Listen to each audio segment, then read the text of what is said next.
Chapter 3402. Although their levels were not high, they were enough to deal with most of the guards. Moreover, they were so dense that they covered the sky and the earth, giving people a feeling of fear at first glance. Arbor pursed her lips and looked coldly at the Pangu clan's land. Her voice was crisp and cold, like spring water dripping from a snowy mountain, every word smashing into the depths of people's hearts. Patriarch of the Jing family, come out. Jing Linyao, who was imprisoned in a tent and anxiously wiping the face of a girl on the bed, subconsciously shrank her fingers when she heard Arbor's voice. His eyes immediately revealed a look of shock. She rushed to the entrance of the tent, only to see an overwhelming number of sand scorpions crawling in the clan's land.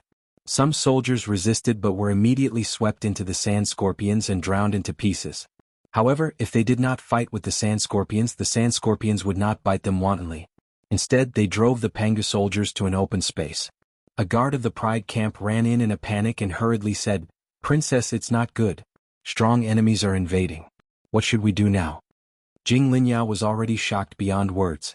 She knew very well that it would take the fastest flying beast 7 or 8 days to reach the Pangu clan's land from Dragon Flame City.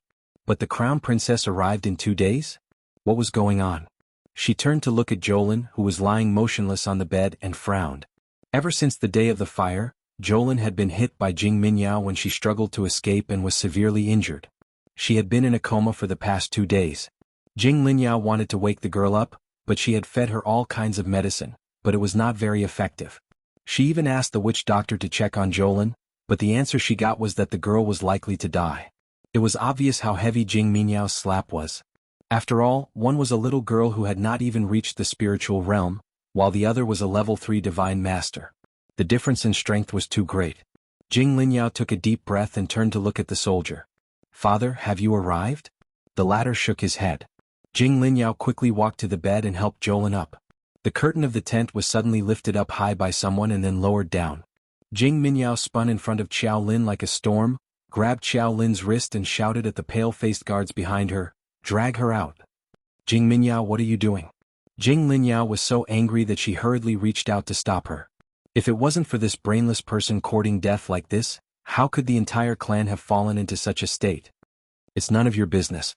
Min, Madame Jing Wang Liming ran into the tent in a panic. Pointing at the sand outside, she said with a frightened face, "Outside, there are scorpions outside. What's going on?" "Your good daughter has captured the younger sister of the crown princess of Shenzhou. Now that she has brought people to attack us, she still refuses to admit defeat and wants to continue to cause trouble." Madame Jing looked at her daughter in shock. "Min, is it true?" Her gaze fell on the unconscious Xiao Liner on the bed. "It's her?" "Mother, don't get involved in this matter." "How can mother not get involved? How many more people do you want to kill with your willfulness?" Jing Qiao angrily followed them in. She lifted the tent flap and let them see the sand scorpions that blotted out the sky and covered the earth. Chapter 3403. Do you see? There are scorpions everywhere, we have nowhere to run. Jing Qiao angrily put down the curtain and said harshly, "How long do you want to be willful? Do you want the whole clan to pay with their lives because of your willfulness?" "Qiao." Wang Liming angrily shouted, "How can you talk to your sister like that?" Wang Liming loved her youngest daughter the most. Of course she couldn't bear to see other people scold her beloved.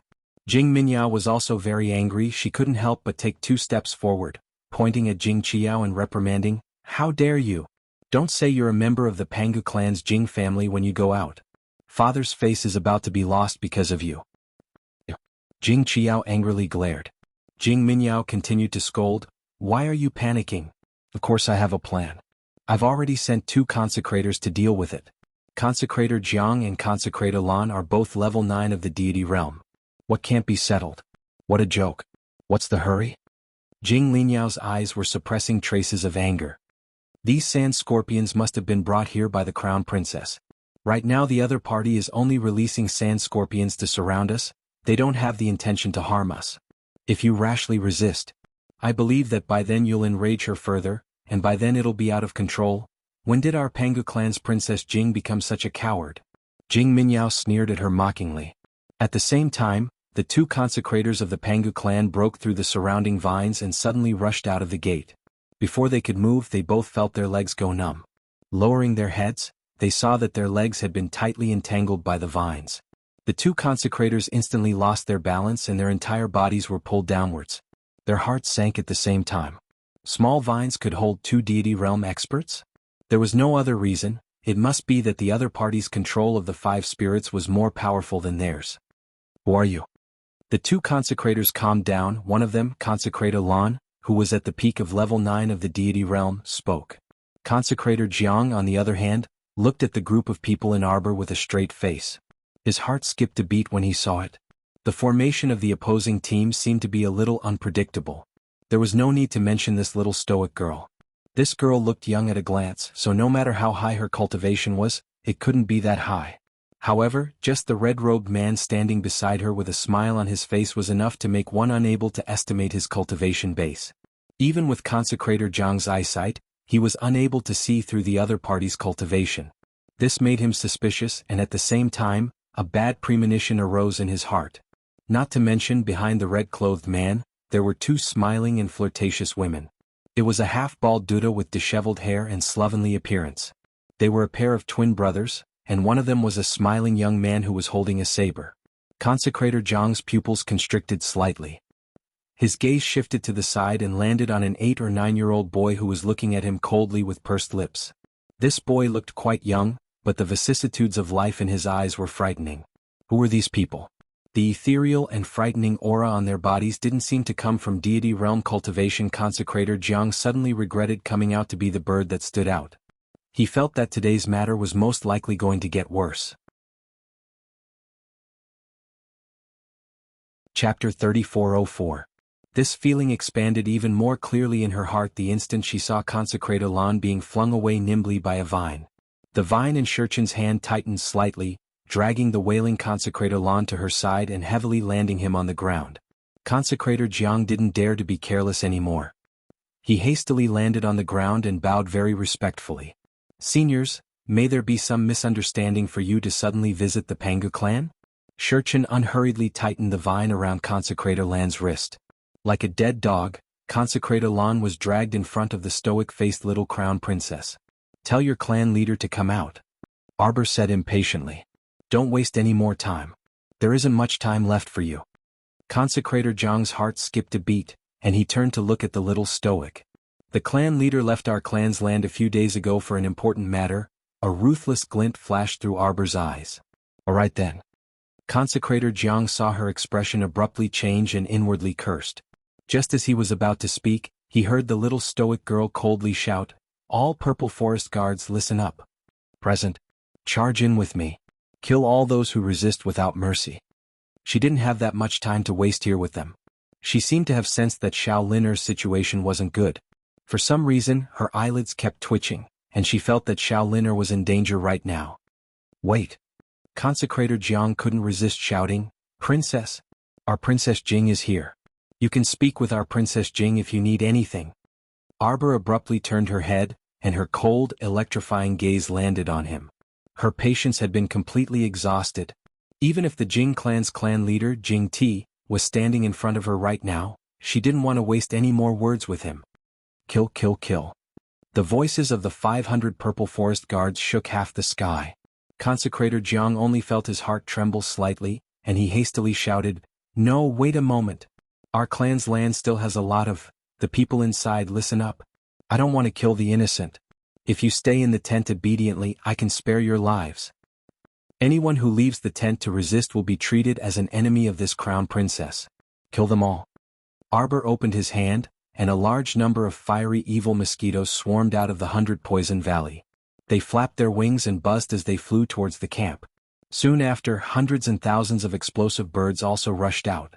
They let out a series of cries and flew through the gaps between the vines like a swarm of bees, besieging the soldiers of the Proud Heroes Battalion who were desperately resisting the sand scorpions.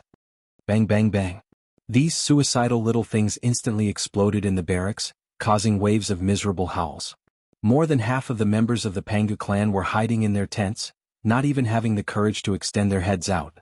All he could hear were the sounds of soldiers struggling to put up a desperate struggle, as well as the screams of agony. Sounds of phoenix chirping could be heard. Qing Luan and Hua Feng were the first to enter through the broken vines. He opened his mouth and a stream of fire and ice beads shot towards the soldiers of the Proud Arrogance Battalion. The soldiers of the Proud Heroes Battalion who were struggling to resist the sand scorpions under their feet, a swarm of fiery evil mosquitoes and explosive birds, were caught off guard and hit by the attack. Arbor led the crowd to kill their way in. As long as they saw anyone who blocked their way, they would cripple them regardless of the consequences. Chapter 3405. She didn't have the time to waste on these miscellaneous people right now. She was simply burning with worry. The fury in her heart was about to completely engulf this place. She increasingly felt that Xiaolin-er's breathing was weakening. It wasn't a misconception. Xiaolin-er was definitely in trouble. On the other side, Jing Minyao saw that the situation wasn't right and immediately pulled up Xiaolin, who was lying on the bed, out of the tent, running towards the sandy slope behind the barracks. Upon seeing this, Wang Liming and Jing Qiao also followed after her. Meanwhile, Jing Linyao was so anxious that she stomped her feet and charged out with 100 personal guards. Her heart ached incessantly when she saw the corpses of the Proud Pride Camp's soldiers lying around. This was all Jing Minyao, this brainless woman's fault. How many innocent soldiers had died because of her momentary willfulness? What right did she have to be so willful and reckless, making the innocent pay such a painful price for her willfulness? The more Jing Linyao thought about it, the angrier she became. She charged out of the tent with 100 personal guards and did her best to confront the swarm of evil fiery poisonous mosquitoes.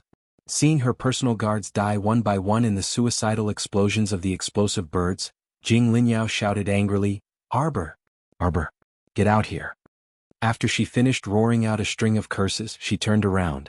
Her face and body were covered in blood, and her eyes furiously met the little stoic's expressionless and cold face. She was standing far away on the other side of the sandy slope, staring at her with a cold expression. Her expression was like an ice-cold jade sculpture, without the slightest bit of human emotion. No, that wasn't it. It should be said that she didn't have the slightest bit of emotion toward strangers like them. She stood there like a jade sculpture, staring at others as if she was looking at corpses. Perhaps right now she was looking at a mountain of corpses and a sea of blood. Other than the people beside her, everyone else was her enemy. Stop. Stop. What did they do wrong? They were only following orders. The person who truly captured your younger sister is Jing Minyao. She's already running towards the sandy slope behind the barracks. It's useless even if you kill them all. Over half of the Proud Pride Camp's 10,000 soldiers were dead or injured. Jing Linyao looked at the tragic scene in front of her and painfully closed her eyes. What right or wrong can there be in a war between two armies? Xiao Mu gazed icily at Jing Linyao, and she remarked indifferently from across the sandy ground, "You still claim to be the invincible and victorious Princess Jing in vain. When you were 12 years old, you led your clansmen to defeat the 300,000-strong giant demon clan army. Didn't you kill anyone? Our positions are different. Why are you talking to me about right and wrong? Because it is your people who are dying right now. They are the heroes that the Pangu clan raised after all the trouble. So, you feel sorry for them, don't you?" Xiao Mu's icy voice landed on Jing Linyao's heart word by word, causing her to involuntarily shudder all over. That seemed to be the case. But to be said so mercilessly like this, it was really irritating.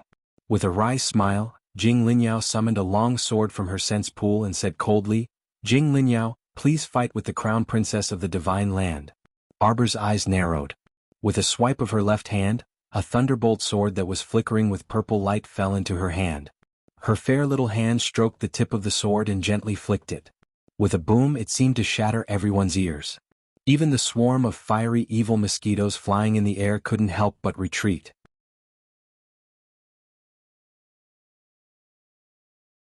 Chapter 3406. A few days ago, her Spirit Division Record Soul chapter had advanced to the 9th level, and her Spirit Meridians had formed a 9th branch meridian. As for the Technique chapter, she specifically practiced swordsmanship in order to complement the Thunderclap sword. Today it just so happened that she was going to test out this extremely powerful Jing Linyao. Jing Linyao was a peak level 15 spiritual master with a level 8 spiritual fire. In the Divine Province, she could be considered a rather outstanding genius among women. However, the person she wanted to challenge today was Arbor, a little monster whose talent was close to monstrous. Jing Linyao took a deep breath, and the spirit sword in her hand was enveloped in a layer of fire. Her body suddenly moved, and she swept toward Arbor like a bolt of lightning. Bam! The two swords heavily collided. An enormous force radiated from Jing Linyao's arm. Zichen raised her brows slightly. On the side, Dao Wuji couldn't resist applauding and cheering. Good good. Princess Jing's move is like splitting mountains and breaking seas. It's immensely powerful. Everyone simultaneously turned to glare at him. Which country was this dunce from? Dao Wuji rubbed his nose and glanced at Zichen ingratiatingly. Peach Blossom, I just feel that Princess Jing is evenly matched with the little crown princess. Cough, she's worthy of being the little crown princess's opponent. Everyone chuckled at him, then turned their heads to look at the field. In the billowing sandstorm in the barracks, two slender figures flew up and down, one on the left and one on the right.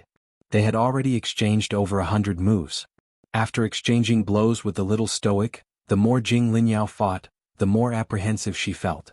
This little stoic was young, but her attacks were very shrewd and ruthless. She didn't have any openings from head to toe. Moreover, she had only been using her sword up until now and hadn't used any other assistance. Although her cultivation was inferior to Jing Linyao's, her actual combat strength far surpassed Jing Linyao's. Jing Linyao involuntarily chuckled bitterly, thinking that she had already lost. However, people were like this. The moment before admitting defeat, Jing Linyao still wanted to fight one more time. Crown Princess, if Jing Linyao defeats you, are you willing to agree to my withdrawal? Arbor glanced at her coldly. What's so difficult about that? Jing Linyao was secretly delighted. Without another word, she summoned a fire spirit and pointed in Arbor's direction. Go! The tip of her sword suddenly spat out a tongue of flame, like a wriggling giant snake suddenly opening its mouth and biting towards Arbor. Arbor's eyes flickered. Suddenly, he raised the Thunder Crash sword in his hand and activated the incantation. The first move of the Thunder Crash technique of the ninth heaven fell. Hundreds of lightning bolts suddenly exploded at the same time, forming a dazzling reddish-purple wheel in front of him. With a speed comparable to light, it quickly swept toward the giant snake phantom that Jing Linyao had waved out. The giant snake suddenly shattered into pieces inside the wheel. The wheel carried the terrifying power of thunder and lightning as it smashed towards Jing Linyao, who was slightly opening her mouth in front of her. In an instant, Jing Linyao was like a kite with a broken string. She was sent flying by the wheel. She fell heavily on the dusty ground and ate a mouthful of hot sand. Her expression was still somewhat dull and sluggish. She had no idea what had happened at all. One move? Lost? Jing Linyao was slightly alarmed. She coughed several times and propped herself up, wanting to sit up. However, at this very moment she suddenly discovered that the meridians in her body were moving slightly. A majestic spiritual energy surged out of her body and instantly sucked in the spiritual energy from all directions. She was startled and promptly sat cross-legged, a trace of excitement surfacing in her eyes.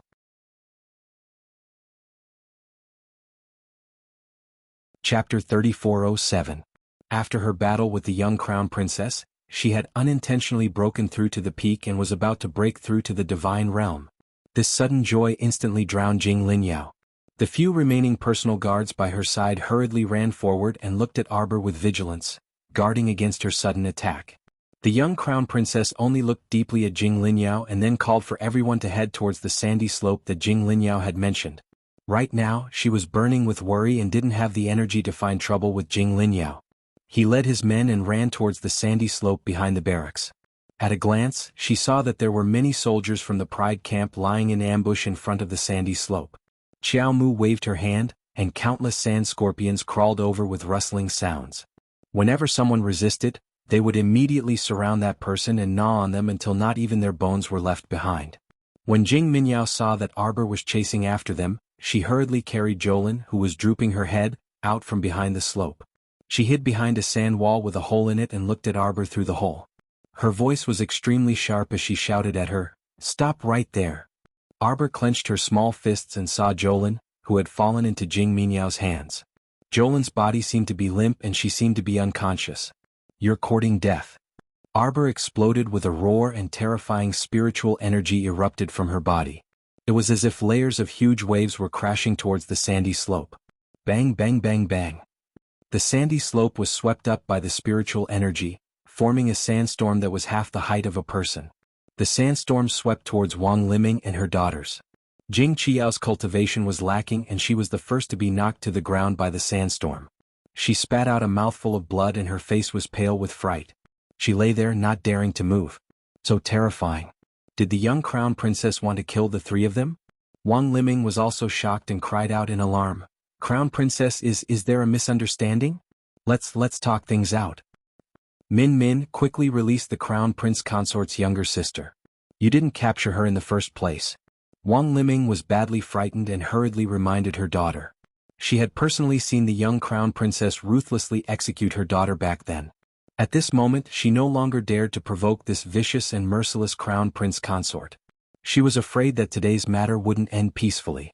Her Min Wang Liming's face darkened and her palms were sweating. She hoped that her master Jing Ming's return quickly. Master had a transcendent god realm cultivator by his side. That was their Jing clan's ancestor-level figure. As long as old master and that transcendent god realm cultivator rushed back, they would definitely be able to save Min Min's life. Yet Jing Minyao's eyes had already turned red from anger. She clutched Xiao Lin's neck and hooted at Xiao Mu, if you don't stop, I'll break her neck immediately. Xiao Mu's eyes shot out wisps of venomous light, and she clenched her fists as she glared fixedly at Jing Minyao. She enunciated each word, freeze, whoosh. A stream of light flashed through the air and everyone felt their vision blur. When Jing Minyao looked up again, she was horrified to find that Arbor, who was originally far away, was now standing right in front of her. She was only 3 inches away from her. She placed a small hand on her arm, causing Jing Minyao to tremble.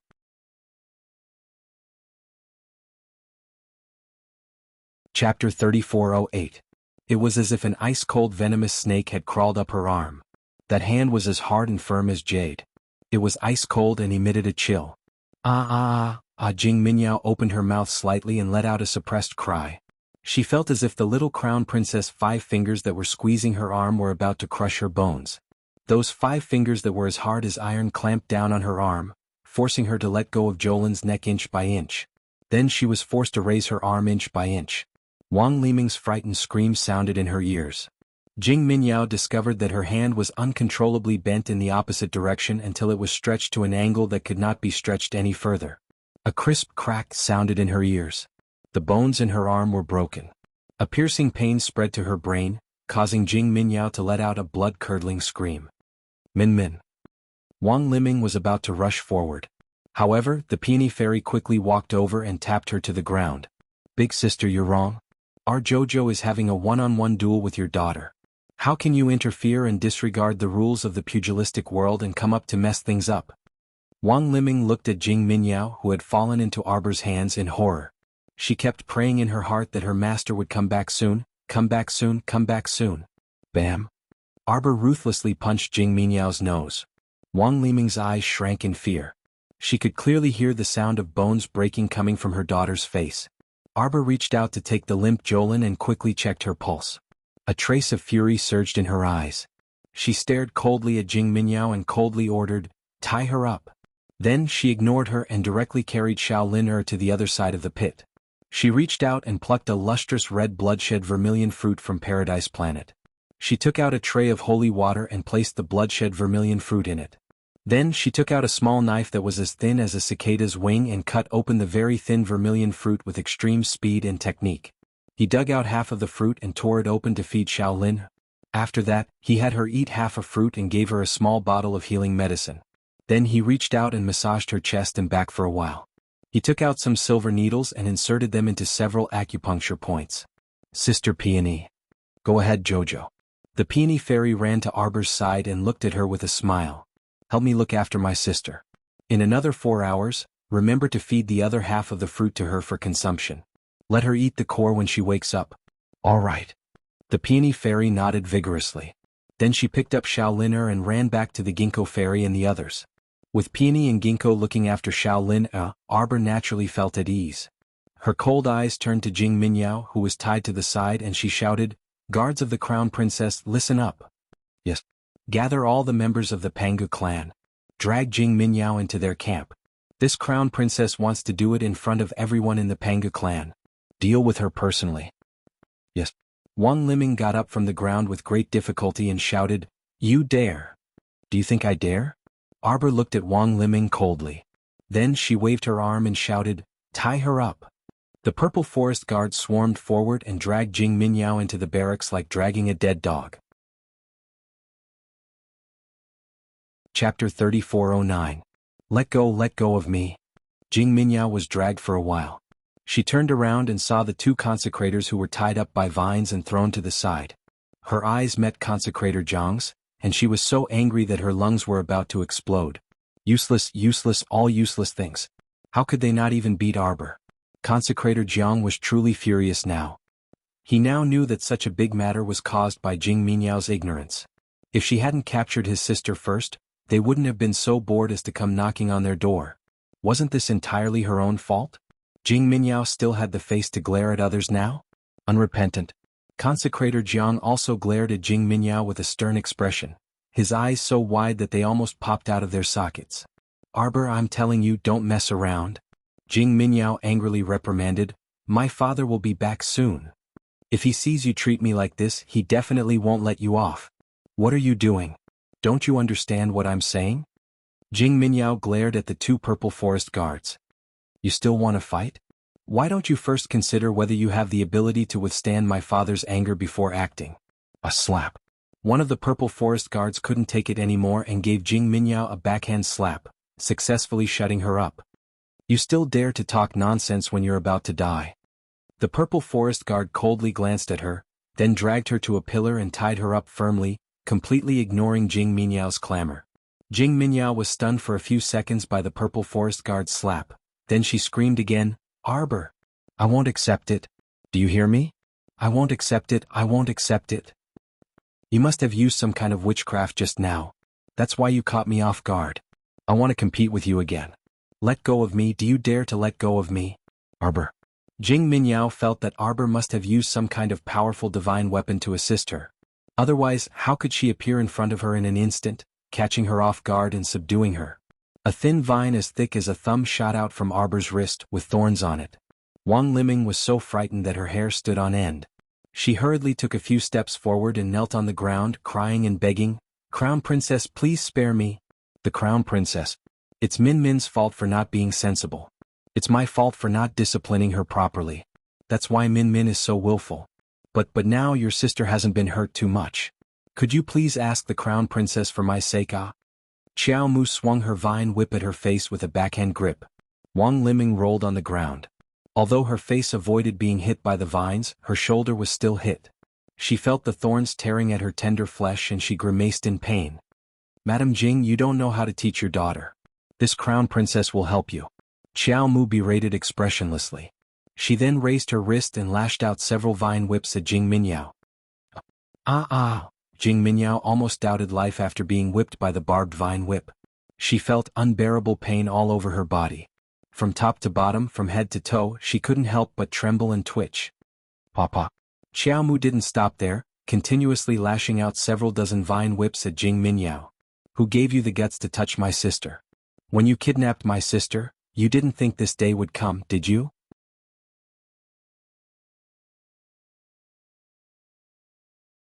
Chapter 3410. Jing Minyao. I seem to have warned you before. I told you not to have any crooked thoughts and to stay away from me. I told you to know your place and behave yourself. You've turned a deaf ear to what I've said. Arbor whipped Jing Minyao's chest with her vine, causing the latter to let out a shrill scream. Arbor raised her vine whip slightly and lifted her chin. Her pair of beautiful eyes coldly stared at her, and she said indifferently, Can you die a second time? Do you think you can come back from the dead this time? Arbor leaned close to her ear and whispered, I seem to have asked you before, do you want to die again? It seems that you've answered me perfectly with your actions. Jing Minyao shuddered slightly and looked at the expressionless little girl in front of her with a face full of fear. Her expression didn't change much from beginning to end, but in the bottom of her pair of eyes that were as black as a deep pool, terrifying saber light and sword shadows floated. People of the Panga clan, listen up. Arbor's cold voice was raised in the sky above the rolling sand and clearly fell into everyone's ears. Today it was your Panga clan's third miss who captured this Crown Princess sister. In order to save her sister, this Crown Princess sent troops to your clan's land to exterminate the enemy. All of this was caused by the third miss of your clan. The entire sand was covered with heads, but no one dared to make the slightest sound. Arbor pointed her vine whip at the tied-up Jing Minyao and coldly said, No one can leave unscathed after hurting my family. Warriors of the divine land, my brothers and sisters, let me ask you, How am I going to deal with this woman? What price do I want her to pay? Xiao Mu's icy gaze brushed past Jing Minyao, who was trembling with her head bowed, and she suddenly raised her voice to ask. Chop off her head. Chop off her head. Let her fall into the abyss of death for all eternity. Let her pay the price of blood. The price of blood. The purple forest guards shouted in unison. Although there were only 500 of them, their voices resounded throughout the 6 prefectures and 3 prefectures. Every word resounded in everyone's hearts, causing them to tremble in fear. Arbor raised his hands slightly, clenched his fingers into a fist and raised it high. All the voices disappeared in an instant. Everyone present felt as if their hearts were being crushed. It was as if the source of all the words they wanted to say had been extinguished. Jing Minyao abruptly raised her head and glared at Arbor. She violently twisted her bound body and screamed, Arbor! Arbor! It's not Minmin's fault. Wang Liming scrambled over and stood in front of Jing Minyao. She cried out miserably, It's really not Minmin's fault. Minmin, tell me the truth. Quickly tell the Crown Princess that you didn't kidnap the Crown Princess sister. You didn't do it. Jing Minyao seemed to have thought of something and laughed out loud. She glared at Arbor with resentment and said coldly, You think you'll be fine after saving your sister? Ah. I'll tell you the truth. The one who threw your sister into my hands is someone else. Xiao Mu dashed forward and ruthlessly kicked Wang Liming aside. She then grabbed Jing Minyao's collar, her eyes emitting a chilly glint. But, what do you mean? She didn't know why, but there was an inexplicable panic in her heart, as if something bad was about to happen.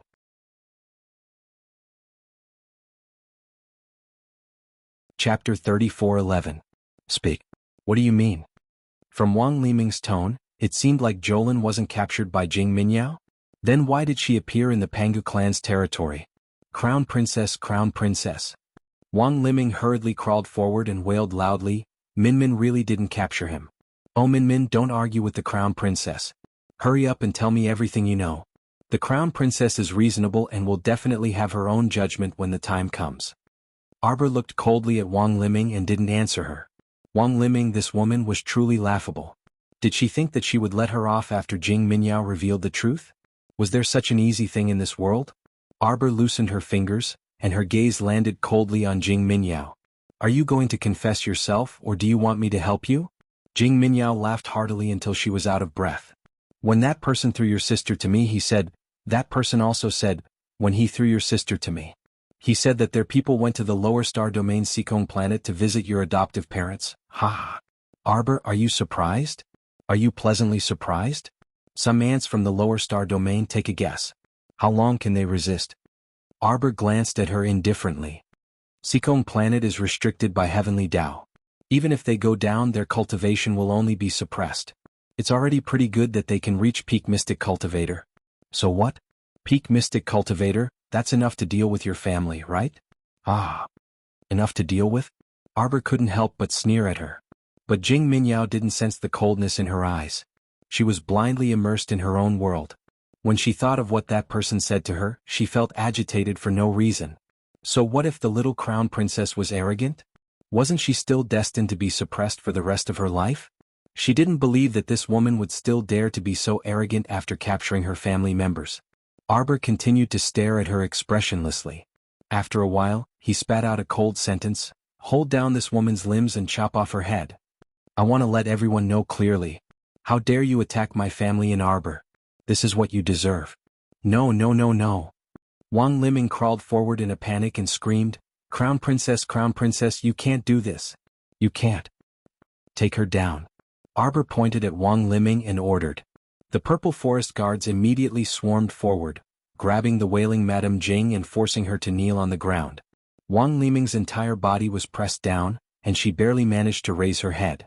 Her lips trembled as she shouted, Crown Princess, you can't be this rude. The Panga clan has always been living in seclusion. You are trying to raise a war between the two clans by doing this. There will be no war. Arbor coldly interrupted her. He stared at her coldly and said word by word, all of you will die. Wang Liming's expression froze. She struggled with all her might and screamed, what right do you have to punish us? My husband is on his way back. You're such an unreasonable woman. What a vicious mind you have. Are you trying to make my husband declare war on the divine prefecture? Xiao Mu looked at her disdainfully before lightly raising her hand. Immediately, a purple forest guard stepped forward with a cold face and held down Jing Minyao, who was struggling with all her might. At this moment, Jing Minyao finally felt a little afraid. She finally felt that the situation was not good.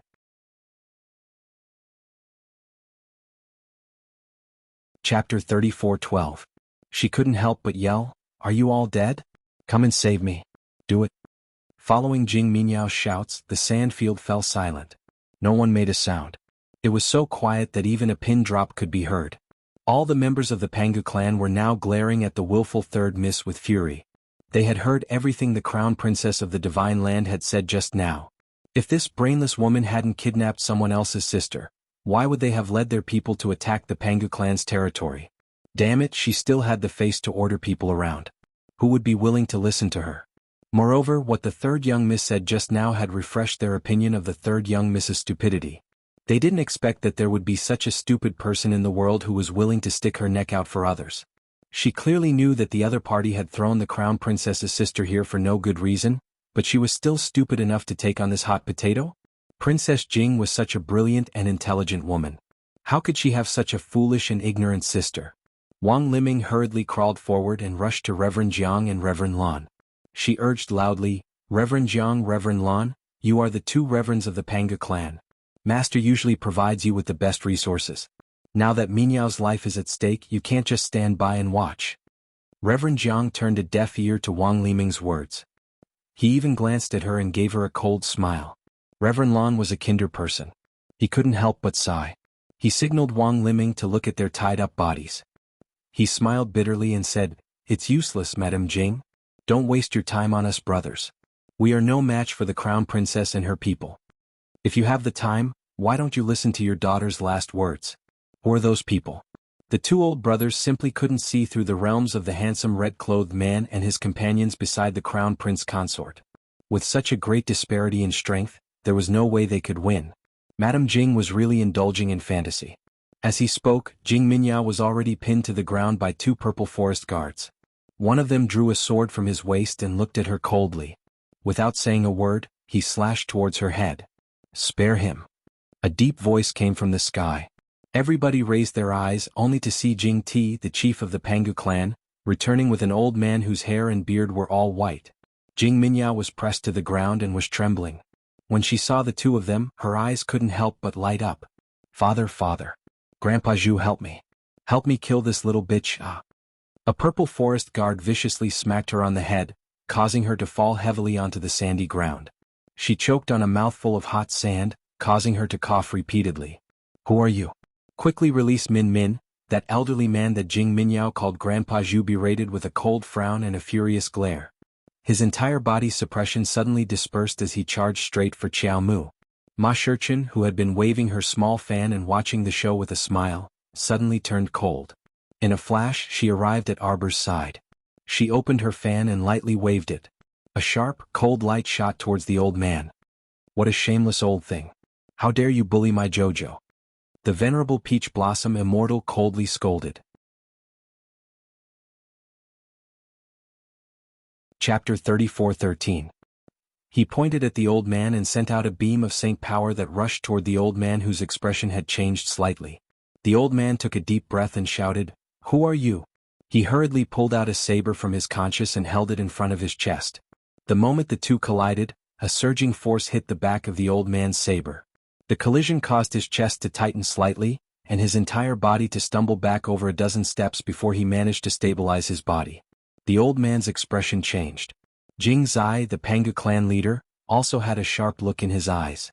There was a hint of disbelief in his cold, electric eyes. He was too surprised. He knew Elder Zhu's strength better than anyone else. He was at the peak of the spiritual supreme realm and a transcendent god realm expert. But now this young man, who looked to be in his early 20s, had pushed him back a few steps with one finger? What was going on? Why was his opponent's cultivation level higher than Elder Zhu's? Xiao Mu blinked, a cold glint in her eyes. She gazed at the old man across from her and said after a while, "You're so shameless." Elder Zhu's face flushed red. He stared at Arbor with gloomy eyes. If looks could kill, Lord Jojo would have been killed by this old man many times. Yuan Shurchen couldn't help but look back at the little girl. He raised his hand and patted her little head. "Jojo, how do you think we should deal with this old man?" Arbor said expressionlessly, "He's a hindrance." "Then let me kill him." The venerable Peach Blossom Immortal laughed. He moved his finger and a natal divine sword appeared in his palm. Without a word, he waved a beam of sword light at Elder Zhu. Elder Zhu's expression changed again. As he opened his defensive spiritual weapon, he grabbed the saber and rushed forward. The two of them soared into the sky and exchanged several blows in an instant. Elder Zhu was no match for them. Blood trickled out of his mouth and he was shocked. Jingzong was also secretly anxious. After all, from the looks of it, Elder Zhu wasn't a match for the beautiful man in red beside the crown princess. As time passed, Elder Zhu from his side would definitely lose. Jingjia was anxious to save his daughter. He glanced at Jing Minyao who was pressed on the ground and then turned to Arbor. "Crown Princess, I beg you to have your men stop immediately. The 100,000 soldiers that I brought back with me have already surrounded this place. You can release your spiritual sense and take a good look to see if I'm lying to you or not." Little Tai Sui's body moved and in the blink of an eye he was in front of Jingjia. He leaped up and grabbed Jingjia's neck. While Jing Ting was retreating, countless bodyguards around him rushed forward to protect him. Little Tai Sui smacked several people in a row, and in just a few minutes, it had arrived in front of Jing Ting. "Even if I, Jing Ting, am captured by you, I will fight until the last moment. Even if there is only one soldier left, without my order, the 100,000 soldiers of the Panga clan will fight you to the death." Xiao Mu coldly stared at clan head Jing Ting and snorted. "You probably aren't a fool, are you?" As he spoke, roars of fighting could be heard from outside the camp. Jing Ting's expression changed. He tried his best to calm his mind. Just as he was about to use his spiritual sense to check what was happening outside, he heard an extremely cold voice. "Clan leader Jing, let me give you a piece of advice. Tell them to surrender immediately. Otherwise die."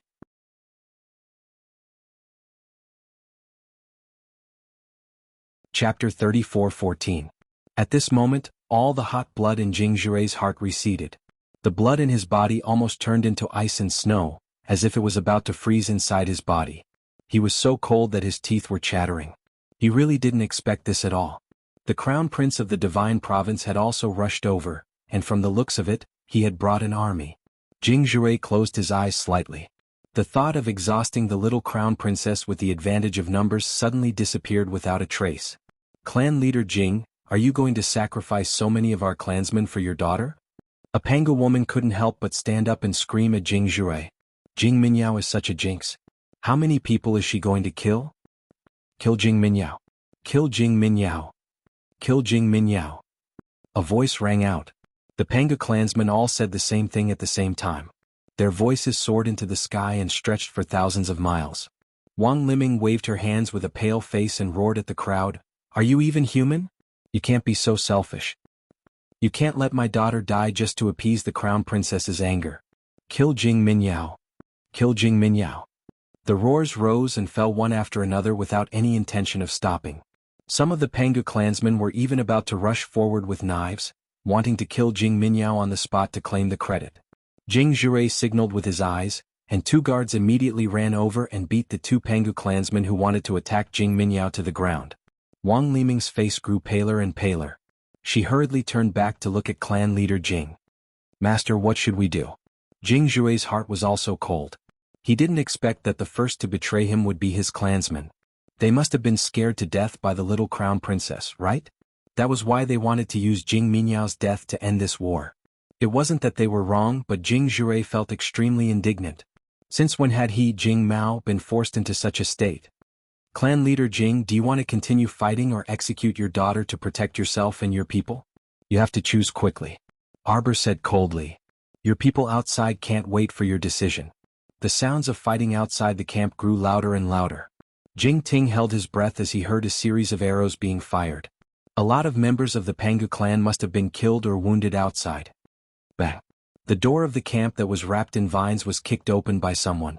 Everyone looked up and saw a handsome man clad in pitch-black divine armor. He kicked open the door of the two corpses beside him and walked in quickly with a frosty expression on his face. He raised his phoenix eyes and looked coldly at Jingjia. His words were clear and cold. "Does clan leader Jing want to fight with this crown prince? The blood sea of hell is waiting for you to cross it. Emolian stared at him coldly. Her voice was emotionless and cold. The bones on the ground are your future. Jing Jure couldn't help but cry out, Your Highness, the Panga clan has no intention of being the enemy of the divine land.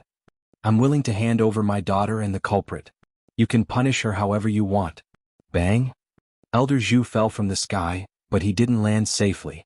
Instead, he was kicked down from the sky and hit the ground hard. His head was bleeding.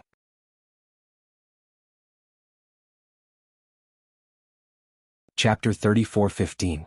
Jing Minyao's eyes widened as she turned to her father in disbelief. These words actually came from her father who had always doted on her? What? How did the situation turn out like this? Shouldn't her father be here to save her? Even Elder Zhu, who was at the transcendent realm, was knocked to the ground. Seeing him climb up with a defeated expression, Jing Minyao felt a bone-chilling coldness in her chest. Was she being abandoned by her father? No, this couldn't be real. She must still be in a dream and hadn't fully woken up.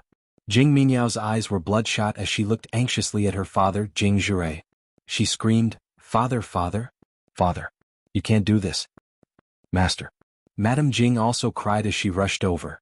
She knelt at Jing Jue's feet and gripped his robe tightly as she cried, Master, master, I beg you. Minmin was just confused for a moment and made such a mistake.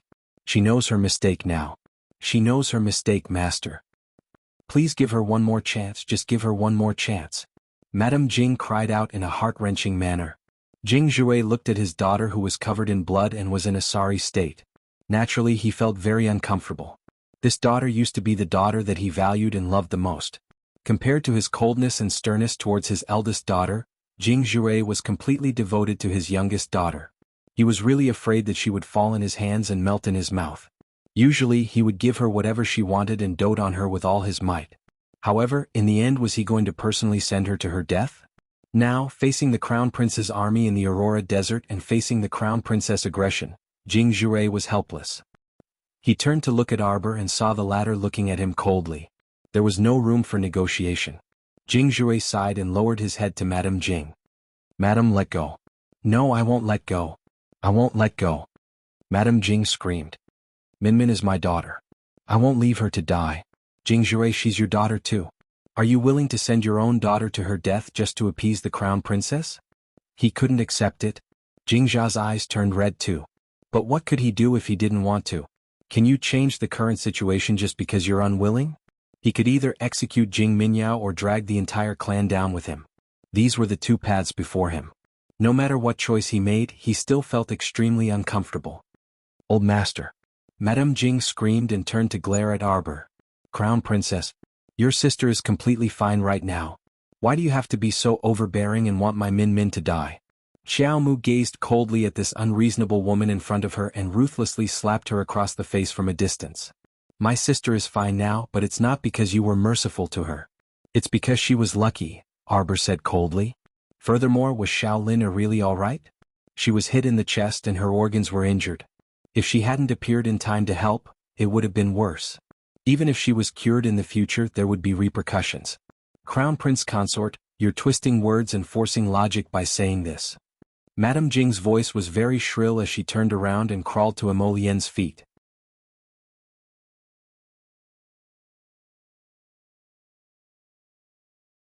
Chapter 34:16. Madame Jing cried miserably, Your Highness, please have mercy and save Min's life. Isn't it unfair for the Crown Princess to do this? Is it completely reasonable for her to do this? Prince Emo looked at her coldly. It was this cold look that made Madame Jing feel as if she had fallen into an ice cellar. The Crown Prince didn't care about the life and death of the mother and daughter at all.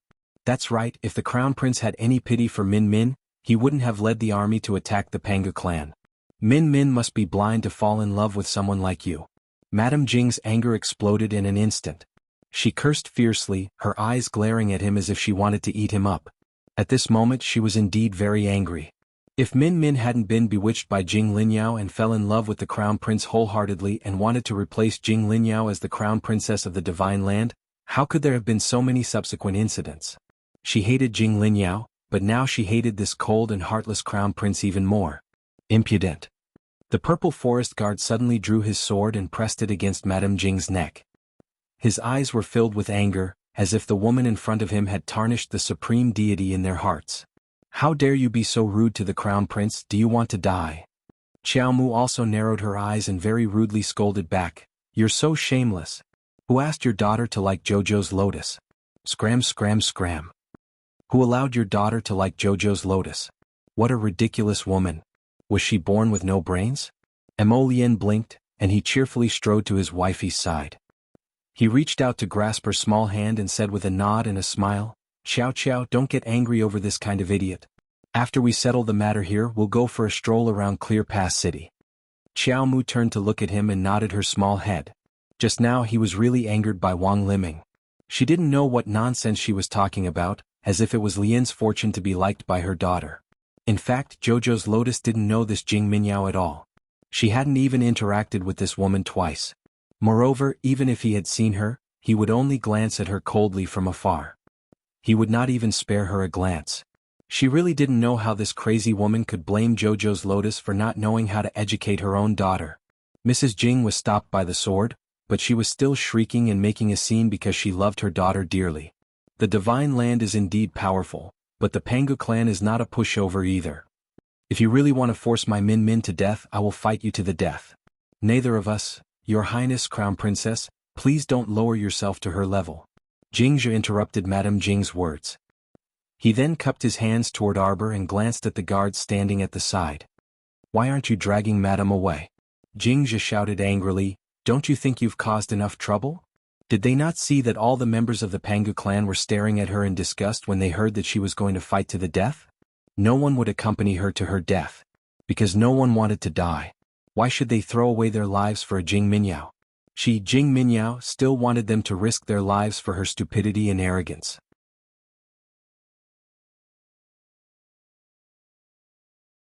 Chapter 34:17. Ah, what a joke. Jingzhe frowned. He glanced at the unfriendly faces of his clansmen and sighed heavily in his heart. If his wife continued to be so willful, even he, the clan leader, would lose a lot of people's support. By then, it would be even more difficult to win back the hearts of his clansmen. Let go. Let go of me. Madame Jing screamed and struggled with all her might. She turned around and glared at her husband viciously. She couldn't help but curse, Jingzhe, you useless man. You don't even care about your own wife and daughter. Jingzhe, don't forget what you promised me back then. You promised me that you would take good care of Minmin and me. Jingzhe. Clan leader Jing narrowed his eyes and looked at Madame Jing coldly. He didn't say anything for a long time. He just watched indifferently as his clansmen tied up Madame Jing and dragged her away. Madame Jing's screams echoed in the air and lingered for a long time. She was like a plucked pheasant that let out a series of sharp screams before it died. Xiao Mu reflexively furrowed her brows. Her screams had clearly pierced her ears and made her feel very uncomfortable. Clan leader Jing. Emolian looked back at Jingzhe and asked coldly, you can start dealing with her now, right? Jingzhue's 5 fingers clenched tightly. His heart felt like it was being squeezed by an invisible hand. It was so heavy that he couldn't speak. Father. Jing Minyao screamed anxiously. Her eyes were filled with a strong desire to live. She knew fear now. She knew that although she was the third daughter of the Pangu clan, she was still nothing in front of the crown prince and the crown princess of the divine land. If others were to pinch her to death, it would be like pinching a weak little ant to death. They could casually stretch out a hand and lightly press down, and she would be deader than dead. Clan leader Jing? Emolian reminded him impatiently. Jingzhue's face was heavy. Finally, he nodded silently. Guards. Immediately, 2 members of the Pangu clan walked forward, each holding a sharp dagger. Jing Minyao's pupils shrank. She couldn't help but tremble violently. That terrifying memory once again drowned her like an avalanche. She couldn't help but tremble. She remembered the day Arbor had cut her neck with a dagger. She thought of the terrible pain when she was reborn, the pain where she could neither live nor die. She thought of the painful days after she came back from the dead. Her limbs were weak and she couldn't move. She couldn't eat anything and could only drink liquids. She also thought about how she had tried her best to grow and strengthen herself, but it had been so difficult. She had finally used a secret technique to raise herself to a level 3 god-tier master, but in the eyes of others she was still just an ant. She hated it. He hated them so much that he couldn't extricate himself. He hated them so much that he wanted to devour everyone in front of him. They were her father, her mother, her sisters, and her clansmen. However, none of them stood by her side and none of them were willing to help her. Jing Minyao let out a shrill scream. She was forced to kneel on the ground. Her eyes were red. She shook her head and cried bitterly, "Father, father, I know I was wrong. Don't kill me, father. Father."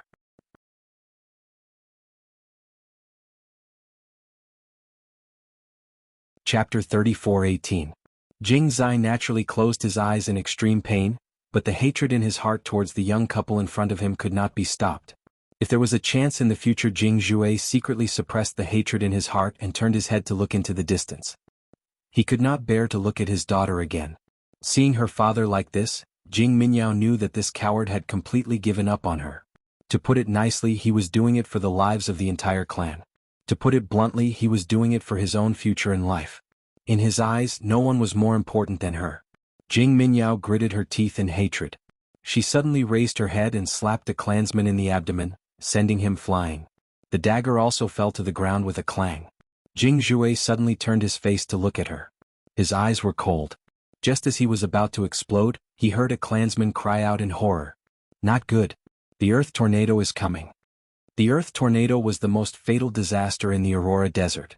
Looking from afar, the entire desert was blown up by a gust of wind, raising a tornado that went straight between the sky and the earth.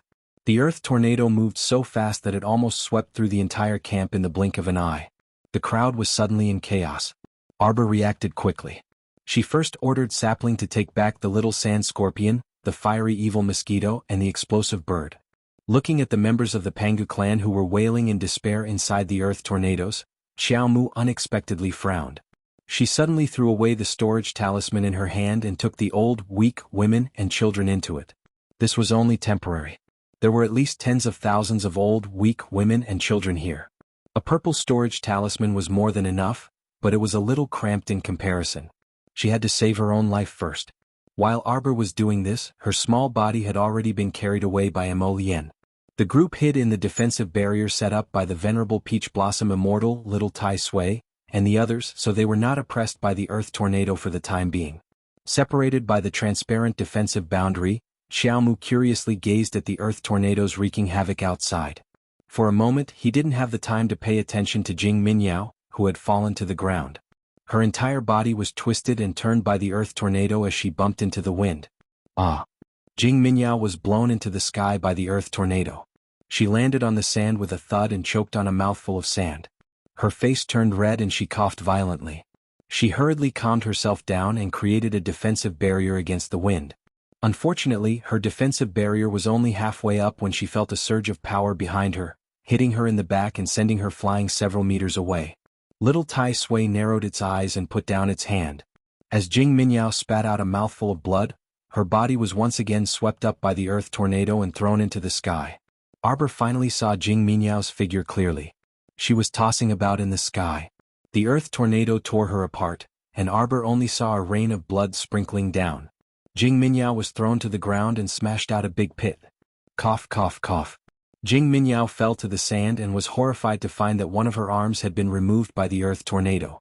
Like a pitiful insect, she struggled to crawl on the ground, shaking her body as she crawled toward the feet of the Jing family head. "Father, save me, father, save me." She reached out and grabbed his robes, her other hand tugging at him as she begged him bitterly. The Jing family head closed his eyes. This daughter of his had lost an arm and was completely useless. Chapter 34:19. But to let her die like this, it seemed a bit reluctant. Jing Jia lowered his head and glanced at Jing Minyao's severed arm. Just as he was about to reach out and help her up, the earth tornado suddenly swept over again and slammed into the defensive wall he had built. Jing Jia had no choice but to use his hand to push Jing Minyao away and quickly stabilize himself. At the same time, Jing Minyao was once again swept up by the violent earth tornado, flying high into the sky with a whoosh. Jing Minyao's eyes bulged as she cried out in alarm, "Father!" The earth tornado seemed to have gone crazy, rolling Jing Minyao up and down in the sky, constantly jolting her up and down. It kept tossing her around until she wished she could lower her head and vomit. But she was in the air and had just been hit by someone else. Not only was her internal energy in a mess, she couldn't even generate the strength to open her defensive barrier. Arbor turned his head to look at little Tai Sui. That child's movements were too fast. He slapped Jing Minyao's back and immediately slapped her into the earth tornado. Then he turned around as if nothing had happened, but this time, Jing Minyao could only blame her bad luck for being swept into the earth tornado. Little Tai Sui didn't attack her again. It was as if the earth tornado had its eyes on her and wanted to sweep her up into the sky, but it made sense. On this sandy land, besides Jojo's group, there were only Jing Minyao, clan head Jing, and other personal guards. The rest of the old, weak, women and children had all been thrown into the storage talisman by Arbor. Jing Minyao was now wandering in the sky, tossed up and down by the earth tornado again and again. Several times it seemed like she was going to fall, but in the end she didn't fall. Wang Liming's hair was disheveled as she struggled to break free from clan head Jing's personal guards. She rushed forward and wailed, "Ah! Min Min, my Min Min." She rushed to Jing Jia, wanting to reach out and shake his body, but Jing Jia's defensive barrier blocked her outside. Madame Jing looked at him absent-mindedly and couldn't help but cry, clan head, please save Min Min, my daughter. My poor daughter." At this time, Jing Qiao also hurried to catch up with her mother. She pretended to shed 2 drops of tears. "Mother, don't be sad. Min Min is blessed by the heavens. She will definitely be fine." How could he be fine? Wang Liming turned around and glared at Jing Qiao. She couldn't help but scold, "You make it sound so simple. How could he be fine? Can't you see that your sister is bouncing back and forth in the sky? That damned earth tornado, why did it target her Min Min? Why didn't he roll anyone else but her Min Min to play with?" This made Wang Liming furious, but there was nothing she could do to help. Looking at her Min Min suffering in the air, Wang Liming felt like her heart was about to bleed. "Min Min, my Min Min," Wang Liming cried. "Mother." Jing Qiao hated that she couldn't grind her teeth.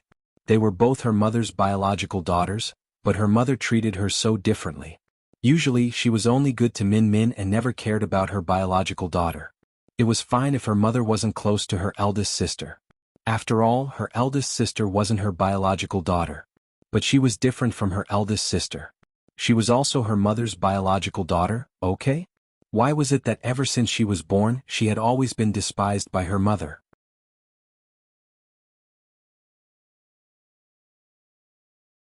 Chapter 34:20. But Min Min had always been doted on by her mother. The anger in Jing Qiao's heart had already reached its peak. She could not help but shake off Wang Liming's hand and raise her voice. "Mother, why do you only have Min Min in your heart? I'm your daughter too. Aren't you worried that I'll be swept up into the sky by the earth tornado?" Wang Liming was furious. She raised her hand and slapped Jing Qiao's face. "Evil daughter. The one being swept up into the sky by the earth tornado is Min Min. The one suffering is Min Min, not you. Why are you shouting at your mother? You want Min Min to die so badly, don't you?" Wang Liming glared angrily at her eldest daughter. She did not hide the disappointment and hatred in her eyes. Jing Qiao suddenly couldn't stand still. She did not expect her mother to hate her so much. They were both her biological daughters. Why was there such a difference? How could Wang Liming care about Jing Qiao's feelings? She pushed her away with a look of disdain and said coldly, "Get out of my way, Master." She turned around, wanting to break Jing Jia's defense barrier. But when she turned around, she met Jing Jia's merciless eyes. That's right, old master had already given up on Min Min. At this moment, why would he risk his life for Min Min's sake? She was the only one who could save Min Min. She was the only one who could save her daughter. Wang Liming chased after the earth tornado with flying steps, screaming for her daughter at the top of her lungs. Xiao Mu couldn't resist taking a few more glances at her affectionate motherly face. The feelings of every mother in the world were probably the same. If the one swept up by the earth tornado at this moment was him, his mother Wei Ziqin would probably also be so anxious that she wanted to cry but had no tears. Arbor was stunned. She tilted her head and thought for a while. The earth tornado had already swept Jing Minyao far away. The venerable Peach Blossom Immortal and the rest removed the defense barrier around them. The little fellow tilted her head and stared blankly into the distance without saying a word. Ichin frowned and couldn't help but flick her head. "What are you thinking about, Jojo?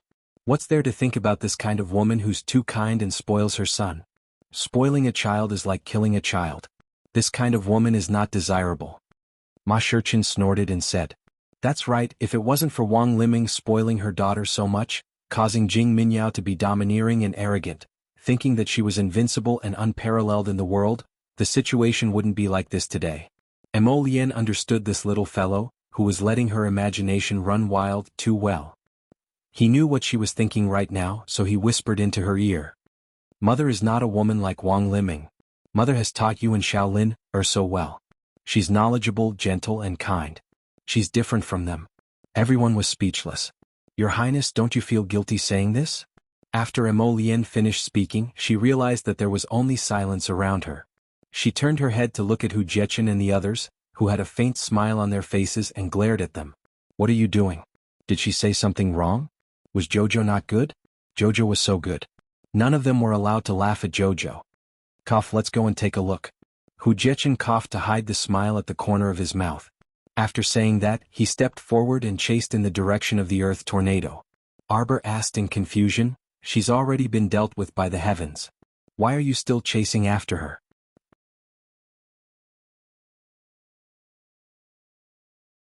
Chapter 34:21.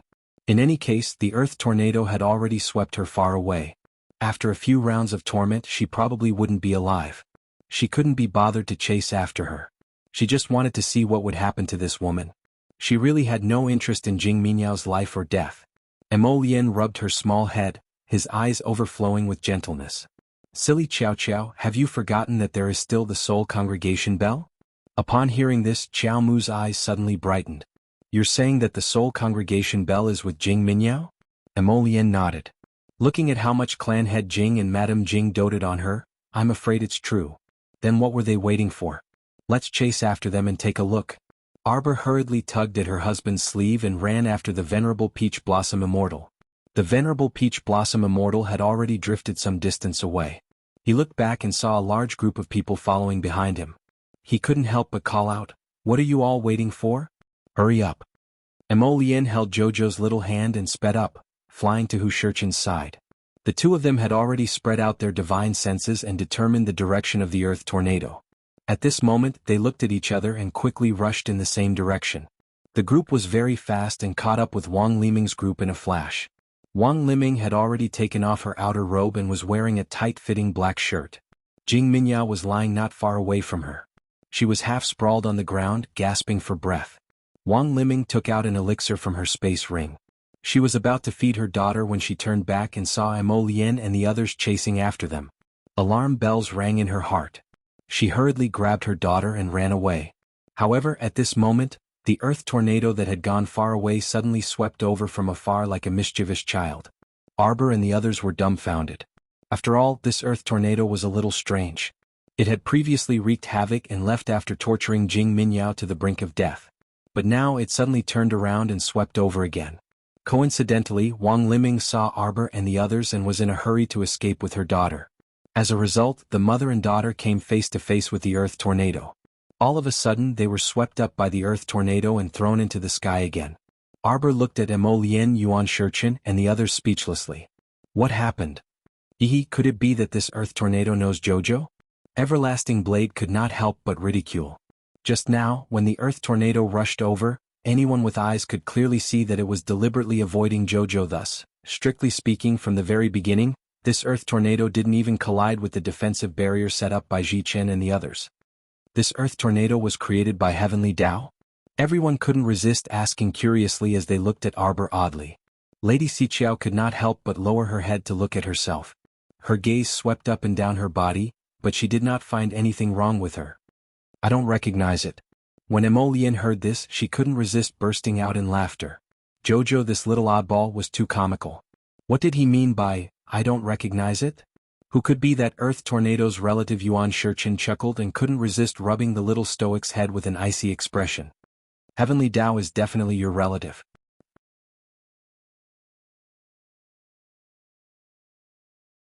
Chapter 34:22. That's right, it must be Jojo's relative. Otherwise, why would it always avoid Sir Jojo so harmoniously whenever there was a crisis? It must be because Sir Jojo was Heavenly Tao's relative. And he was a close relative. Arbor looked at the people in front of him in a daze, thinking that their thinking was a little weird. Who could be relatives with the illusory Heavenly Tao? How ridiculous. While everyone was talking, Wang Liming had already been spat out by the earth tornado and landed on the ground with a bang. That earth tornado seemed to despise Wang Liming very much and liked to toss around Jing Minyao alone. Wang Liming looked up at her daughter who was floating up and down in the earth tornado and screaming miserably from time to time. Her eyes were red from the pain and she couldn't stop screaming. Damn heavens, come at me if you have anything. Let go of my Min. Bam. Jing Minyao was thrown down from the sky like a lump of rotten meat by the earth tornado and landed heavily on the ground. Wang Liming crawled over with tears in her eyes and carefully reached out to hold her daughter's head. She reached out to check her daughter's breathing and couldn't help but wail miserably. Min, my Min. She wasn't breathing? Arbor blinked and then seemed to think of something and said softly, could it be that because Jing Minyao came back from the dead and went against the heavens, Heavenly Tao finally thought of taking care of her, so it did this? Maybe it was because Heavenly Tao didn't have time before. Sir Jojo said with a straight face. Jojo, what you said makes so much sense. Qi Xian and the rest looked at her, not knowing whether to laugh or cry. Seeing her serious expression and that she deliberately lowered her voice to speak to them mysteriously, they couldn't help but have the urge to burst out laughing. Yes, Heavenly Tao's memory isn't very good. The corner of Yuan Shurchen's mouth twitched as she said, previously, it forgot to take care of Jing Minyao. Now, taking advantage of this earth tornado, it suddenly remembered to take care of her. Arbor? Originally he didn't think that he was exaggerating, but after Yuan Shurchen described it so vividly, why did it feel like he was a little brainless idiot? Bah. Arbor retracted his gaze. His face was tense as he suddenly pointed forward. What's that in her hand? Wang Liming laid on her daughter's body and cried for a while. Then she took out a small bell the size of a thumb from her ring. After the small bell appeared in her palm, it immediately jumped into the air. Following a series of crisp bell chimes, the bell grew larger with each chime. It wasn't until it became several zhang large that its shadow was able to completely cover Jing Minyao, who was lying on the ground. Only then did it let out a crisp sound and stopped moving in midair. Arbor suddenly jumped up, like a little leopard that had been released from its cage. With a whoosh, it jumped to Wang Liming's side. He, Qin, Mo Lien, and the others couldn't help but cover their eyes. They saw the little guy kick Jing Minyao, who was lying on the ground, with a speed comparable to light, and sent her flying several feet away. Arbor waved his hand and an ice coffin landed on the ground with a thud, kicking up a small cloud of dust. This ice coffin was immediately enveloped by the light of the Soul Congregation bell. Arbor's eyes lit up. He raised his hand and caressed senior sister Su Shanshan's sleeping face through the layer of ice. At the same time, Jing Minyao's corpse was sent flying, landing on the sand with a loud thud. This was like a fierce hammer that landed on Wang Liming's heart. Chapter 34-23. As if someone had flipped a switch, Wang Liming jumped up and screamed as she charged towards Arbor. Arbor, I'm going to kill you, I'm going to kill you.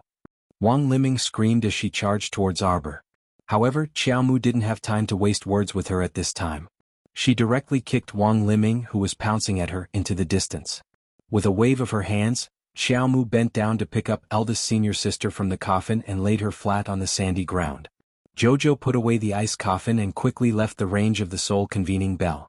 Just as she retreated, the Soul Congregation bell once again shot out a dazzling tricolored light that completely enveloped Su Shanshan. Arbor's eyes were filled with excitement. Her small face was brimming with rare joy. She looked up at Mo Lien and tugged at his sleeve, unable to conceal her excitement as she exclaimed, "Quickly look, Lien, eldest senior sister has been enveloped by the Soul Congregation bell's light." That's right. The light from the Soul Gathering bell had completely enveloped Su Shanshan at this moment, illuminating her fair and delicate little face. It was as if she had been painted with a layer of faint aurora, instantly giving her a trace of spirituality and life. Don't worry, Jojo. The Soul Convening bell still needs some time to take effect, Ma Shurchen said with a smile. Arbor knew that she couldn't be too hasty. She nodded and looked at the copper bowl-sized Soul Gathering bell in front of her with bright eyes. Her eyes were filled with anticipation. Yet Mo Lien couldn't resist creasing his brows, and he reflexively grasped her small hand tightly. Looking at Xiao Xiao's expression, which was full of expectation, if she found out that the Soul Gathering bell was actually useless, would Xiao Xiao be so disappointed that she would fall silent? Mo Lien squeezed her small hand and couldn't resist saying, "Xiao Xiao, you promised me before." Xiao Mu was startled. Afterwards, she looked up at Mo Lien and discerned something from his extremely serious phoenix eyes. She nodded obediently and patted his chest comfortingly. "Don't worry, I know. It's good that Grand Senior Sister wakes up, but if she doesn't, I'll find another way." How could she be the same as before, hiding in Paradise Planet for a few years as soon as she fell silent? Her current state of mind was far stronger than before. Moreover, Lotus was by her side. No matter what she encountered now, she would be able to handle it. Emolian looked at his wifey's expression and confirmed that she wasn't fooling him. He then let out a light sigh of relief and nodded with a smile. I'm relieved that you can think this way. As long as his JoJo didn't go down a dead end, everything else could be solved later. The few of them exchanged a few words before Wang Liming ran over like a madwoman and slammed her head into the transparent barrier. Yes, it was the barrier. Now the Soul Congregation bell had completely enveloped Grand Senior Sister, forming a complete, transparent barrier. Grand Senior Sister was lying peacefully inside the tricolored barrier. Xiao Mu gazed intently at the Soul Congregation bell. Only she could hear her thumping heart. It seemed that she had waited for too long. So long that she almost thought that Grand Senior Sister would never return to her side. Now had the day finally arrived. Chapter 34-24. Su Shanshan was surrounded by the tricolored light, as if she was bathed in the tricolored holy light, serene and tranquil. Wang Liming was in a sorry state, but she struggled to crawl up from the ground. She scrambled over and hugged her daughter, Jing Minyao, before turning to glare at Xiao Mu with resentment and venomous eyes. She lowered her head and repeatedly called out, Min Min Min Min Min Min. Jing Minyao's eyes were closed, motionless. Wang Liming reached out and touched Jing Minyao's nose, only to feel a bone-chilling cold. She couldn't help but shiver as she screamed out, Min Min. She hurriedly hugged her daughter and rushed towards the tricolored barrier covered by the soul-gathering bell. Her head hit the transparent barrier, and with two bangs she slammed into the barrier. However, the soul-gathering bell had already come into effect. The people outside naturally couldn't get in. What's more, it was a sacred tool. If it was so easy to break through the barrier, it would be ridiculous. Min Min. It's not like this. Wang Liming tried her best to hit the barrier and exclaimed, It's not like this. Mother. Jing Qiyao rushed over and grabbed her mother's arm. Mother, don't be like this, okay? Min Min can't be saved, mother. Who said you can't be saved? Wang Liming shook off Jing Qiyao's hand and glared at her, as if looking at an enemy. You can't wait for your sister to die, can you? How could I give birth to such a heartless thing like you? If I knew you would become like this, I wouldn't have kept you when you made me suffer so much pain that I almost died from dystocia. Jing Qiyao's eyes widened in shock as she looked at her mother who said this in front of her.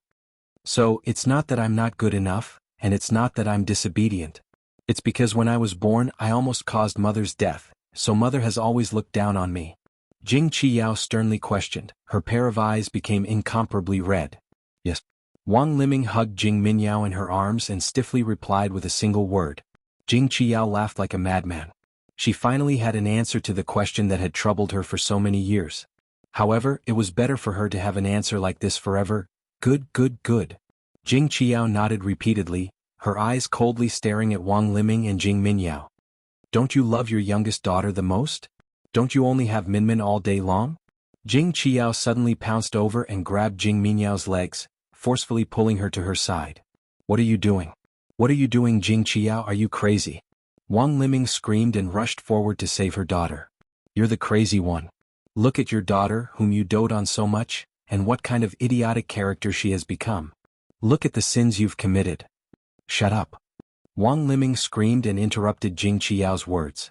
She glared at Jing Qiao coldly and snapped, I told you to shut up, shut up, shut up. Jing Qiao snatched Jing Minyao's body and choked Jing Minyao's neck, forcing her to raise that lifeless face. She laughed crazily. Do you see? Do you see, my good mother? Your most obedient daughter is now thoroughly dead. She can't be saved. Shut up. Wang Liming's eyes were bloodshot.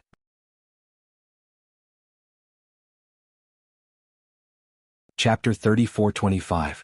She tried to pounce on her several times, but was kicked away by Jing Qiao in her crazed state. Wang Liming fell to her knees with a plop, slapping the sand as she wailed, How did I give birth to a beast like you? Beast, beast. You won't even let off your own sister. What sin have I, Wang Liming, committed? Her husband was unreliable, her most beloved daughter couldn't be saved, and her second daughter, who was usually like an invisible person, was actually going against her like a madwoman at this time. She hated these people in front of her. She hated every single one of them. Wang Liming took out a spirit breakthrough pill from her ring and swallowed it. Her aura began to rise steadily. Jing Qiao's heart jumped. She grabbed Jing Minyao's neck and retreated a few steps. She stared vigilantly at her mother, and her voice became sharper as she shouted, "Mother, do you still not understand? Minmin can't be saved. Minmin has already used the Soul Congregation bell once, she can't use it a second time. Oh, I'll kill you, you beast." Wang Liming's eyes were red as she pounced on Jing Minyao, slapping her fair cheek. Arbor looked at this scene in astonishment. She opened her mouth slightly as if wanting to say something, but she didn't say anything and just tightly pursed her lips. Emolian looked down at her and reached out to pull her into her arms. She patted her lightly and said in a low voice, "See, I already said that this woman isn't our mother. Look at her selfish appearance. If it wasn't for her, how could the two daughters have ended up in such a situation where they were trying to kill each other?" Arbor slowly nodded. Her mother, Wei Ziqin, clearly knew that she wasn't her biological daughter, but she treated her as if she was her own for many years. Just like the third Madame Hua Shi, who didn't give birth to her two concubine sons, but still treated them like her own. Whenever they encountered trouble, she would protect them like a mother hen.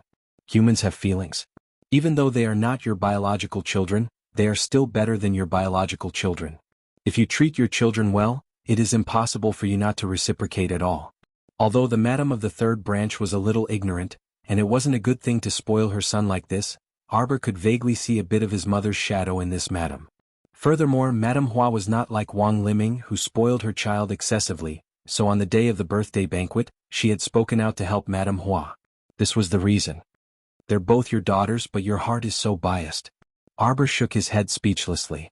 This Wang Liming could be considered a weirdo. She had been holding a grudge against her for so many years just because she couldn't give birth to the child on the day she gave birth. Watching the mother and daughter exchange a few moves back and forth, everyone felt a little speechless. Jing Minyao's body was now thrown to the ground by them. After taking the medicine, Wang Liming's power had greatly improved. Naturally, Jing Qiyao could not deal with her.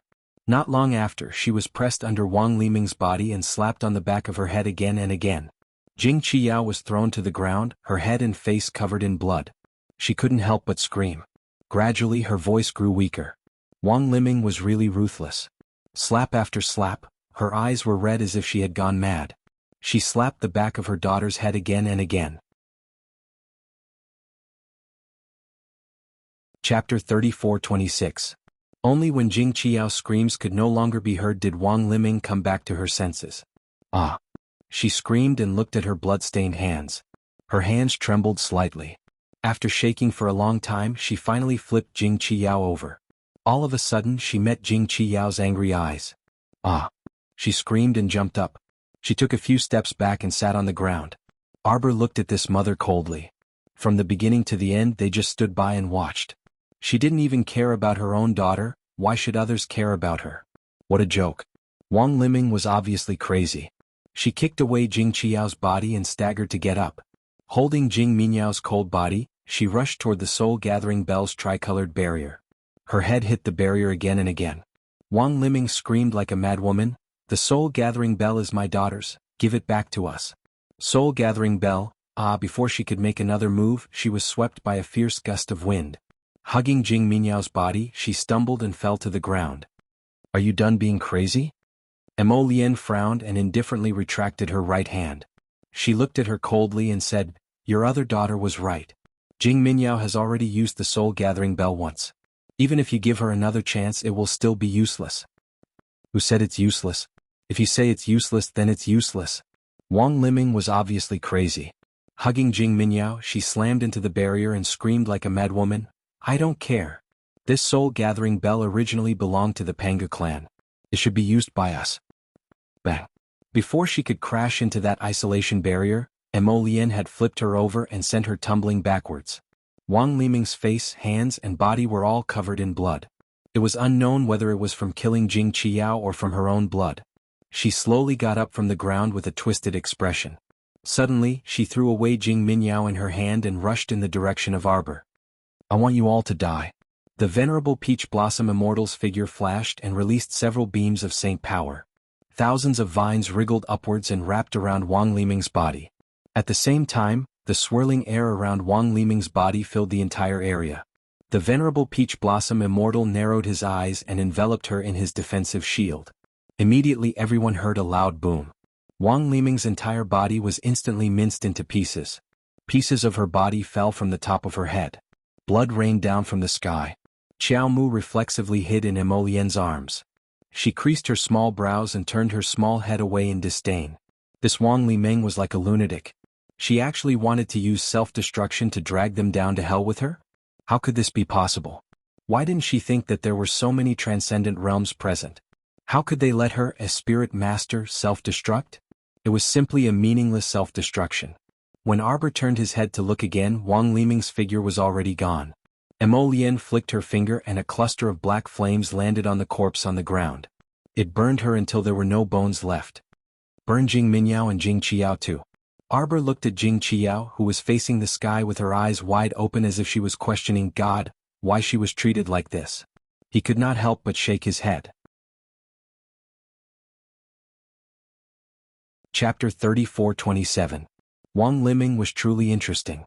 She didn't like her daughter, Jing Qiao, very much because of her difficult labor. In the end she was so deranged that she killed her.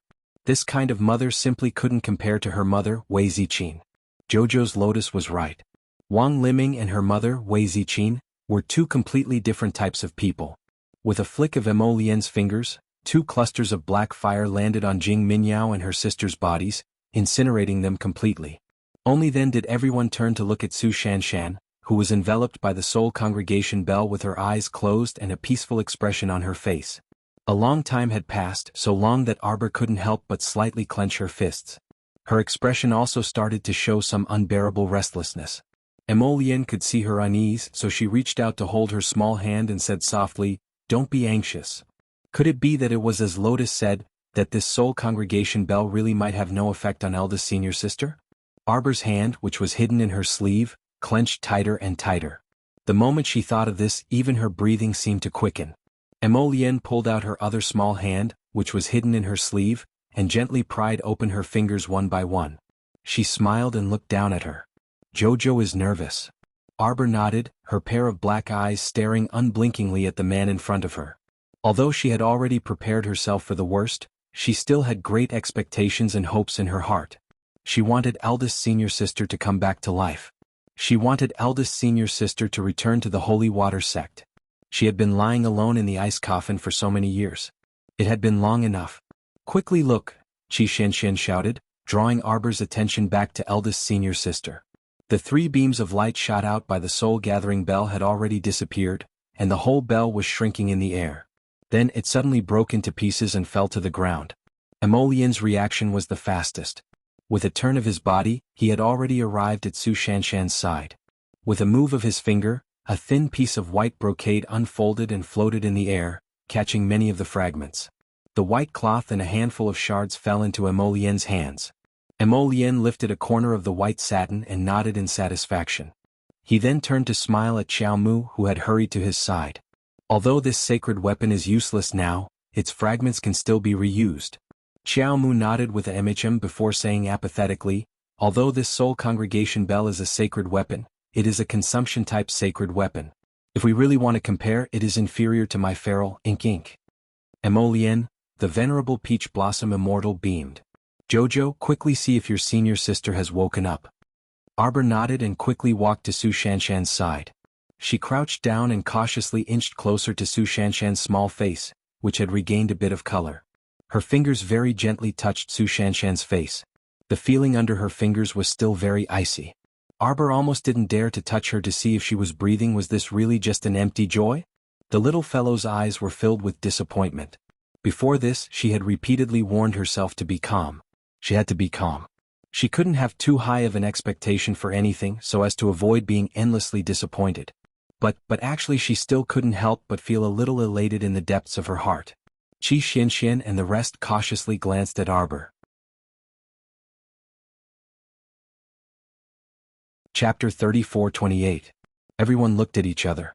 Liang Qingqing could not help but say in a small voice, "Jojo, your eldest senior sister seems to. She could not continue, but everyone knew what she was trying to say. It seemed to be useless. That's right, the soul-gathering bell had no effect on Su Shanshan. Although Su Shanshan was lying on the sandy ground, she did not have any reaction until now. Logically speaking, if the soul-gathering bell was useful, no matter how weak she was, she should have slowly opened her eyes. Maybe it's because eldest senior sister has been gone for too long. This soul-gathering bell can't gather all of her soul for the time being. Don't worry, Jojo, will take it slow. Emolien felt that her comforting words were a bit dry. Arbor inched closer to her white jade-like face. She bit her lips. The disappointment and grievance in her heart was about to turn into the water of the ocean and surge out. Was it really impossible? She spent so much effort to save eldest senior sister, but in the end she still failed? Everyone saw that the little fellow was in low spirits. They could not help but surround her, wanting to say a few words to comfort the little girl. But right at this moment, Su Shanshan seemed to have heaved a sigh of relief. She took a deep breath and exhaled again. She suddenly opened her eyes and coughed. Qi Xinshen, Liang Qingqing and the rest all opened their eyes wide. Emolien, Hu Jinshan and the rest were also slightly surprised. The soul-gathering bell really had the effect of gathering souls? Su Shanshan gasped for air and coughed heavily. She hadn't coughed for a long time. Arbor felt that the hand that she stretched out was trembling. She held her thin face. A pair of sparkling eyes, as if containing the most beautiful stars in the world, stared straight at her. Su Shanshan's eyes finally focused and fell on Arbor. From the initial confusion to shock and then to joy, her eyes stared straight at Arbor for a long time. As if her brain was not enough, she dazedly tried to recall something, but also as if she could not remember anything. She just stared at her blankly. Cough, cough, cough. She subconsciously grasped Arbor's small hand tightly. For a moment she was in a daze, feeling as if she didn't know what day it was. The junior sister in front of her had become even more exquisite, as if she was a few years older than her 12-year-old self. Big liar. Arbor bit his lips and spat out 3 words. His eyes were glowing with a faint red light as he stared at Su Shanshan without blinking. It was as if he wanted to freeze time at this moment. Su Shanshan's dazed eyes gradually became clearer. She wanted to speak, but she was choked by the air in her throat. She coughed violently and Xiao Mu helped her up as she struggled. Little junior sister. Su Shanshan's voice startled even herself. That voice sounded like it had been crushed by countless wheels. It was so hoarse and dark that it made her feel a little apprehensive. Little junior sister, what's wrong with me? Su Shanshan looked confused. Big liar. Arbor looked at her with an aggrieved expression and wanted to punch her. But she decided against it. Eldest senior sister had just woken up, so her body should be very weak. You are all liars, Jojo said. When we were in Qinghe town, you said you would accompany me in the future and wouldn't let me be alone.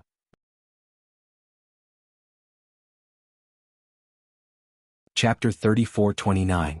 But later I hugged third martial aunt's head and placed her by your side. I called you eldest senior sister and I called third martial aunt, but neither of you paid any attention to me. As Arbor spoke, she felt that she was really strange. Why did it seem like transparent water droplets were falling from her eyes again? Su Shanshan's heart tightened. She felt that some of her memories seemed to be a bit jumbled up. Although she didn't quite understand what was going on, she still reached out and pulled her little junior sister into her arms, hugging her tightly. Then she said very firmly, word by word, Don't worry, little junior sister. Eldest senior sister won't lie to you in the future. Definitely. Arbor lay on her shoulders soundlessly. It seemed like she could only feel her body trembling slightly. But Su Shanshan felt that her shoulder was scorching hot, as if something was burning a hole there, as if something was pouring into her veins. It was as if everything in front of her seemed to come alive again. The 2 apprentice sisters went to Paradise Planet, as if they had endless things to talk about. Su Shanshan discovered that time had already moved forward by 4 years.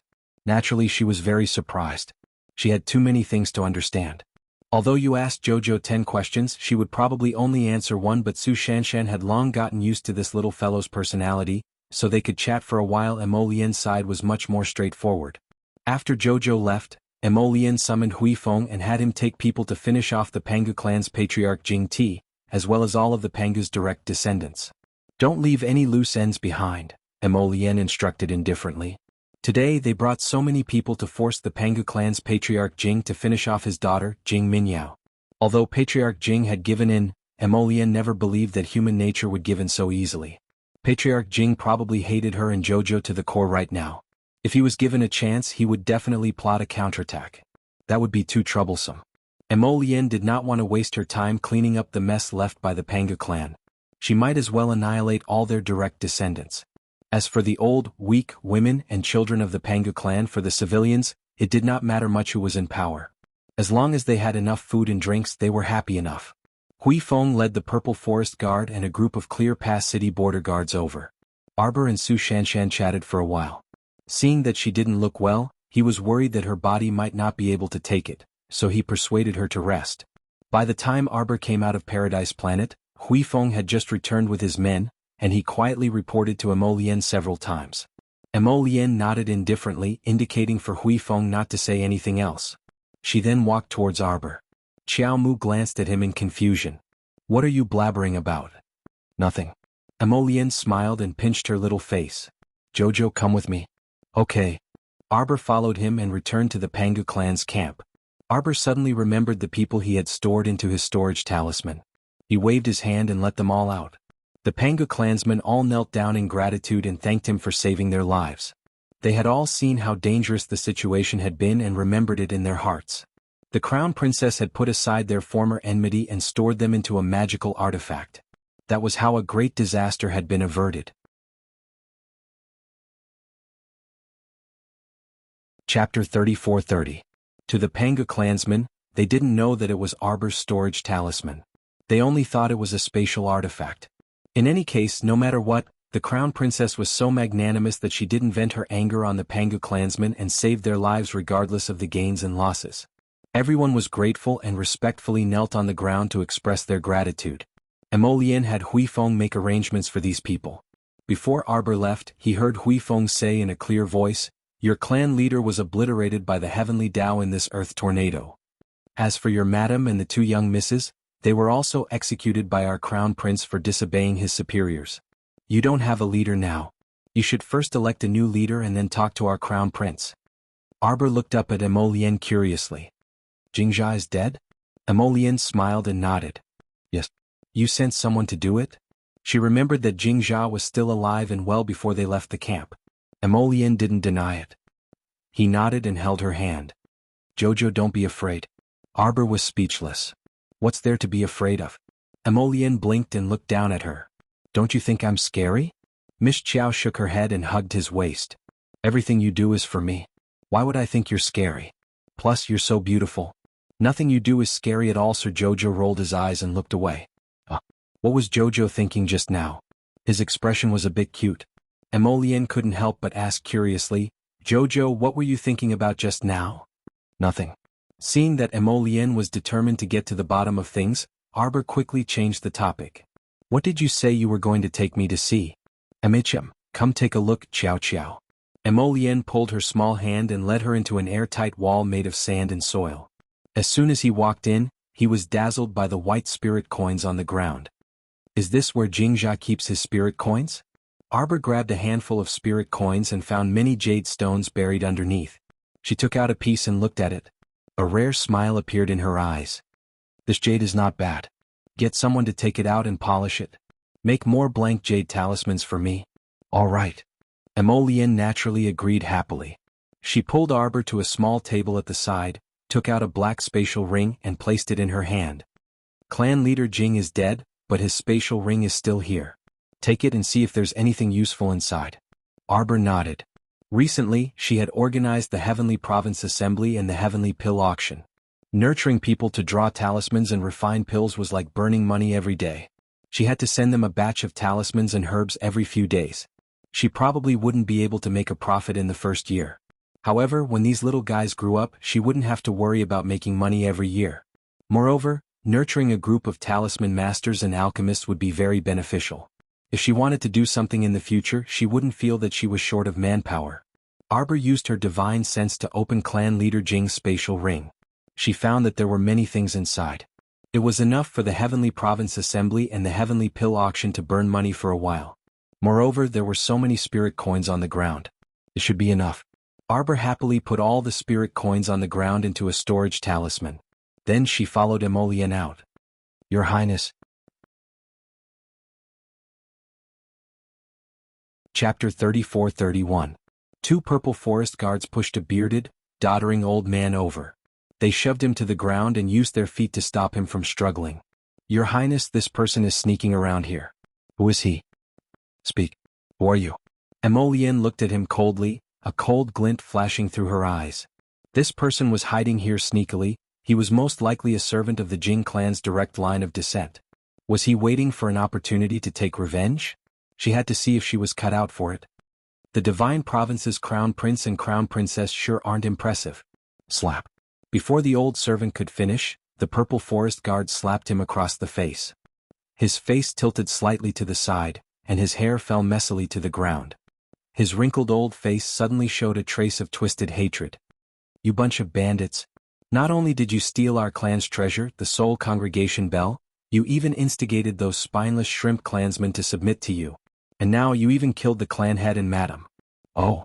Arbor sized up the old servant from head to toe, then asked coolly, who are you to the Jing clan head? You don't need to know. Slap. The purple forest guard slapped him again in anger at his arrogant attitude. How dare you speak like that? The purple forest guard glared at him, then turned to the young crown princess. Crown princess, this subordinate must deal with this person. Arbor glanced at him and nodded. Since you're so loyal, go accompany your clan head and madam. Fear flashed through the old man's eyes, then he put on a fierce front and angrily rebuked, wait. Xiao Mu turned her head to look at him with a spurious smile. If you really are a loyal old servant, then where were you when I killed your clan leader just now? Why didn't you jump out to protect your master? You're afraid of death, aren't you, old man? Since you're just a sneaky villain, can you stop trying to flatter yourself? The purple forest guard glanced at the old man with disdain. He grabbed the old man's arm, pinned him behind his back and pushed him. Let's go. He was an eyesore. He was really annoying their little crown princess. Crown princess, this old servant wants to make a deal with you. The old servant suddenly became anxious and shouted while twisting his body. Since it's a deal, then show your sincerity. Why do you have to be so pretentious? Arbor looked at him coldly. This old man had been secretly hiding here and sneakily looking around. He had originally been waiting for her and the crown prince. He had even put on a disgusting expression of loyalty to protect his master. Who exactly was he trying to show? The old man's eyes flashed and he hurriedly said, this old servant is called Jing Gu. Yes, I am clan head Jing's personal servant. Arbor didn't say anything and waited for him to continue. Not long ago, the clan head ordered me to send people to the lower star field to investigate the crown princess background. When the second miss was brutally slaughtered by the crown princess and was carried back to the Soul Congregation Bell to gather her soul, clan head Jing ordered this old servant to send people to investigate. Arbor looked at the old man expressionlessly, a burning flame dancing in her eyes. Seeing that she didn't say anything, the old man could only continue. After that, this old servant sent a group of people to the lower star field. The first few times we went, we were blocked outside by a large shielding formation. The old man carefully glanced at Arbor's expression. Chapter 34-32. There were also a few times where they lost their lives in special passageways. Therefore, this old servant has sent out about 10 groups of people, but it seems that only one group successfully arrived at the capital of the Mo Kingdom. It's this group of people who arrived at the Mo Kingdom capital with great difficulty. They've sent back 2 messages to me, saying that another group of people also arrived at the Mo Kingdom capital at the same time. It seems like they also want to attack your family. However, it's very unfortunate that the group of people I sent later seem to have been annihilated by someone in the Mo Kingdom capital. They were like pebbles thrown into the sea and no more news came back. After saying this, that old man glanced at the expressionless Xiao Mu again. He gritted his teeth and said, this old man means, I know that you want to say that Jing Minyao is merely taking the blame for someone else. The real culprit may still be hiding behind the scenes. Arbor said coldly, Jing Minyao also said that Jolin was thrown to her by a black-robed man. Who is this black-robed man? The old man's eyes flickered and he shook his head and said, this old servant does not know. Arbor shot him a cold glance. What do you want by saying so much?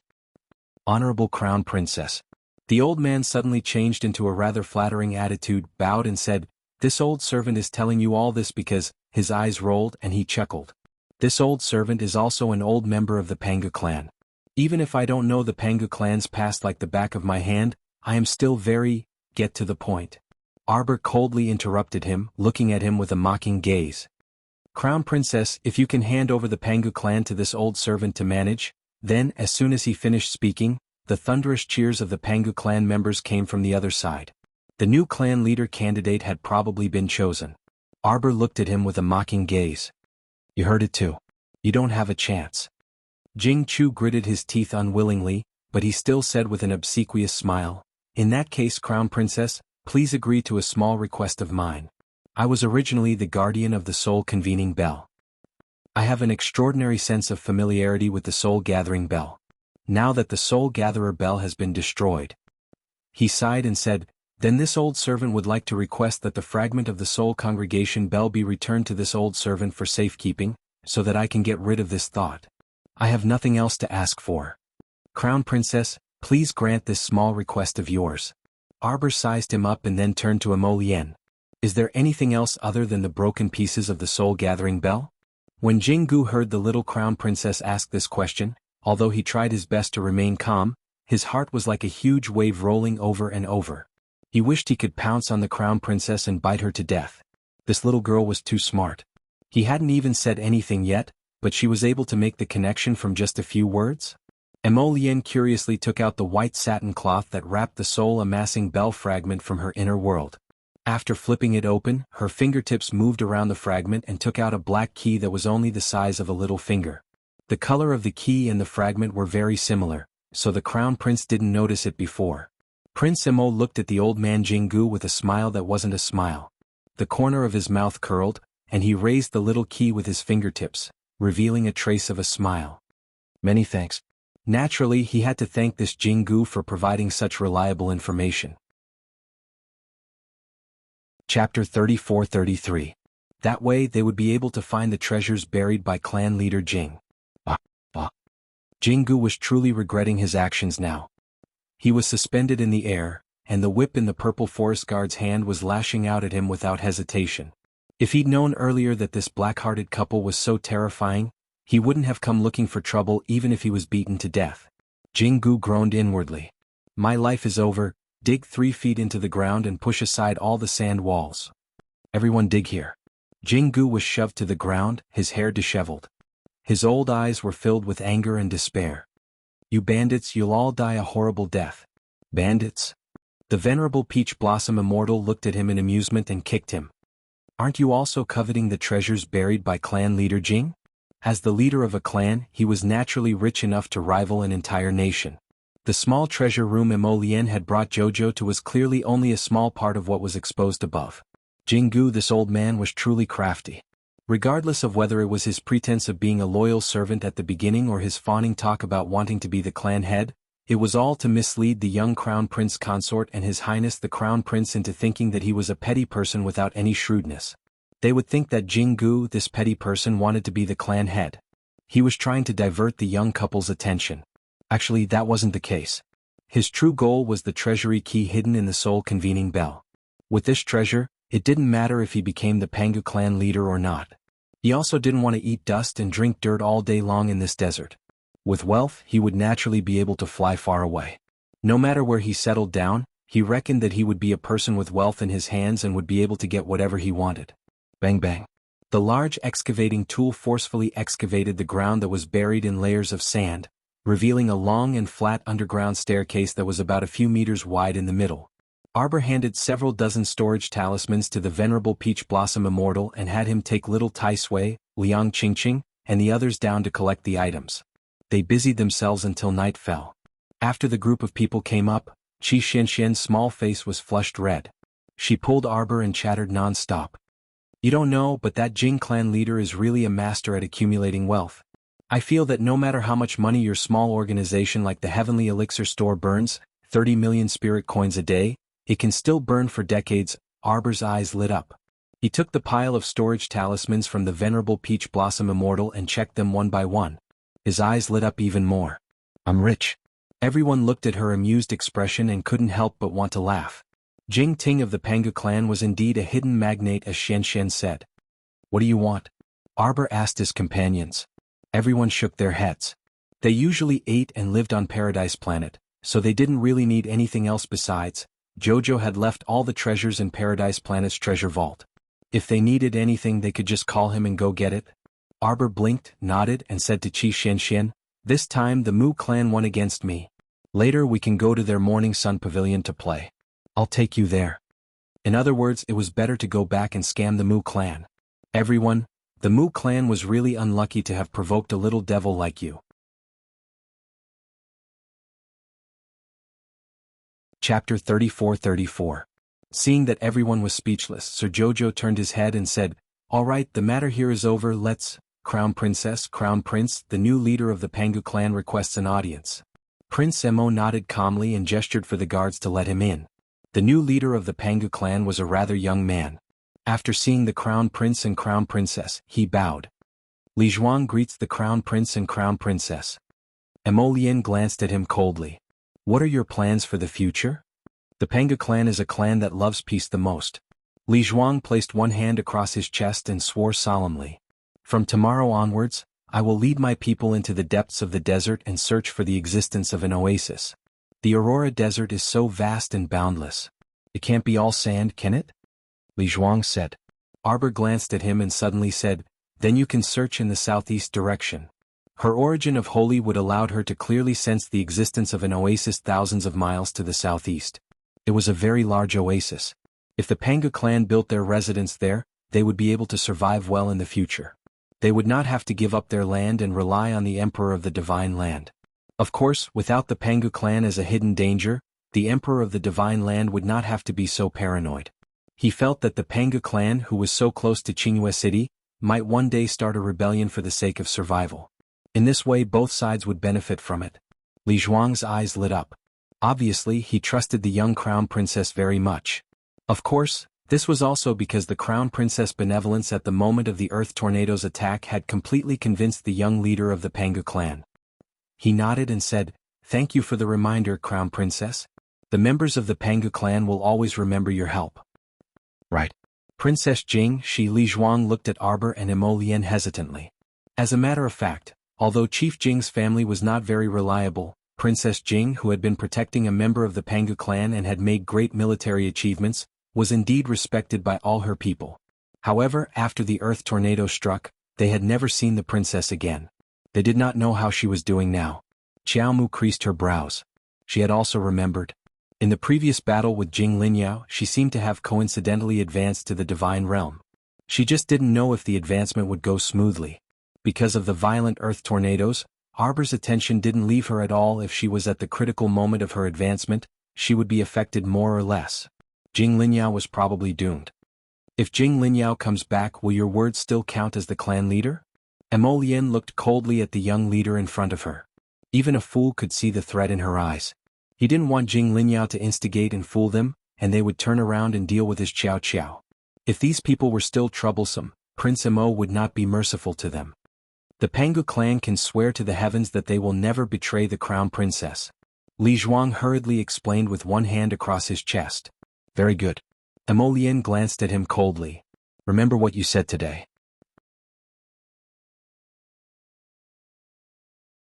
Chapter 34-35. Go back to your oasis obediently and live a good life. Don't do anything unnecessary. "Yes. I, Li Zhuang, will remember what your highness said today." Li Zhuang bowed respectfully. When he turned to leave, the cold sweat on his forehead was already dripping down. The Crown Prince's eyes were too cold.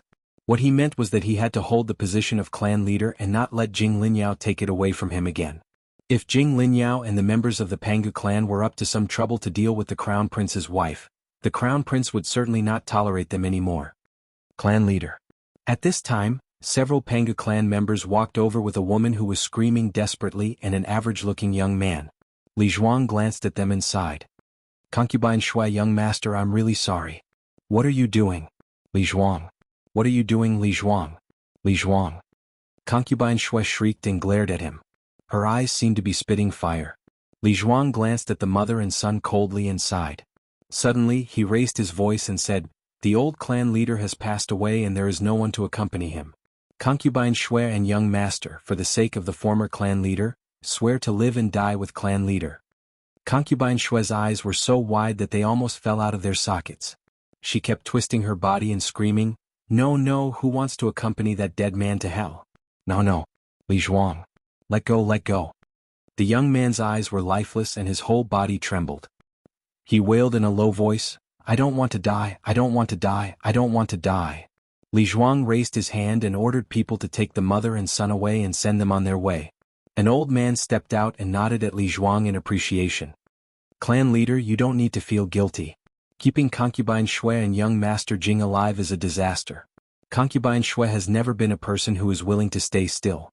If she gets a chance, she will definitely implicate the clan leader in the future. The Pangu clan has been through too many hardships. The old man sighed. In the future we will be safe and smooth. This is the wish of all the Pangu clan members. Jolin suddenly opened his eyes and jumped up from the bed. Looking around, his mind was a little muddled. What is this place? She shook her head and subconsciously held her forehead with one hand. She was in a very elegant bamboo house, and the furniture in the house looked very exquisite. There was a string of small wind chimes hanging at the door, tinkling in the wind. Arbor was the first to sense that his sister had woken up. He entered Paradise Planet and arrived at the small bamboo building behind Peach Garden Slope. She reached out and pushed the door open. There was a creak. One of the two sisters looked into the room, while the other looked back at each other. Their gazes just happened to meet. Jolin stared blankly for a while before his eyes suddenly lit up with surprise. Sister. She stretched out her hands and stumbled over to Qiao Mu, throwing herself into Qiao Mu's embrace. She even rubbed her head against Qiao Mu's chest as she muttered, "This dream was so good. I dreamt of Big Sister again. Big Sister seems to be more beautiful than before. If Xiao Xin knew that I dreamt of Big Sister, he would be very jealous. Xiao Xin is an idiot. He wants to dream of Big Sister every time, but he can't. Ah."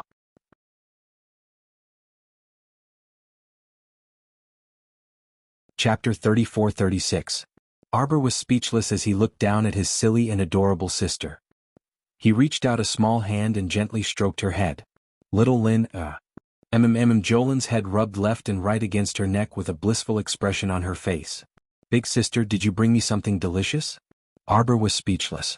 Our family has never mistreated you, right, sister? Why is it that the moment you see sister, you want to eat cough?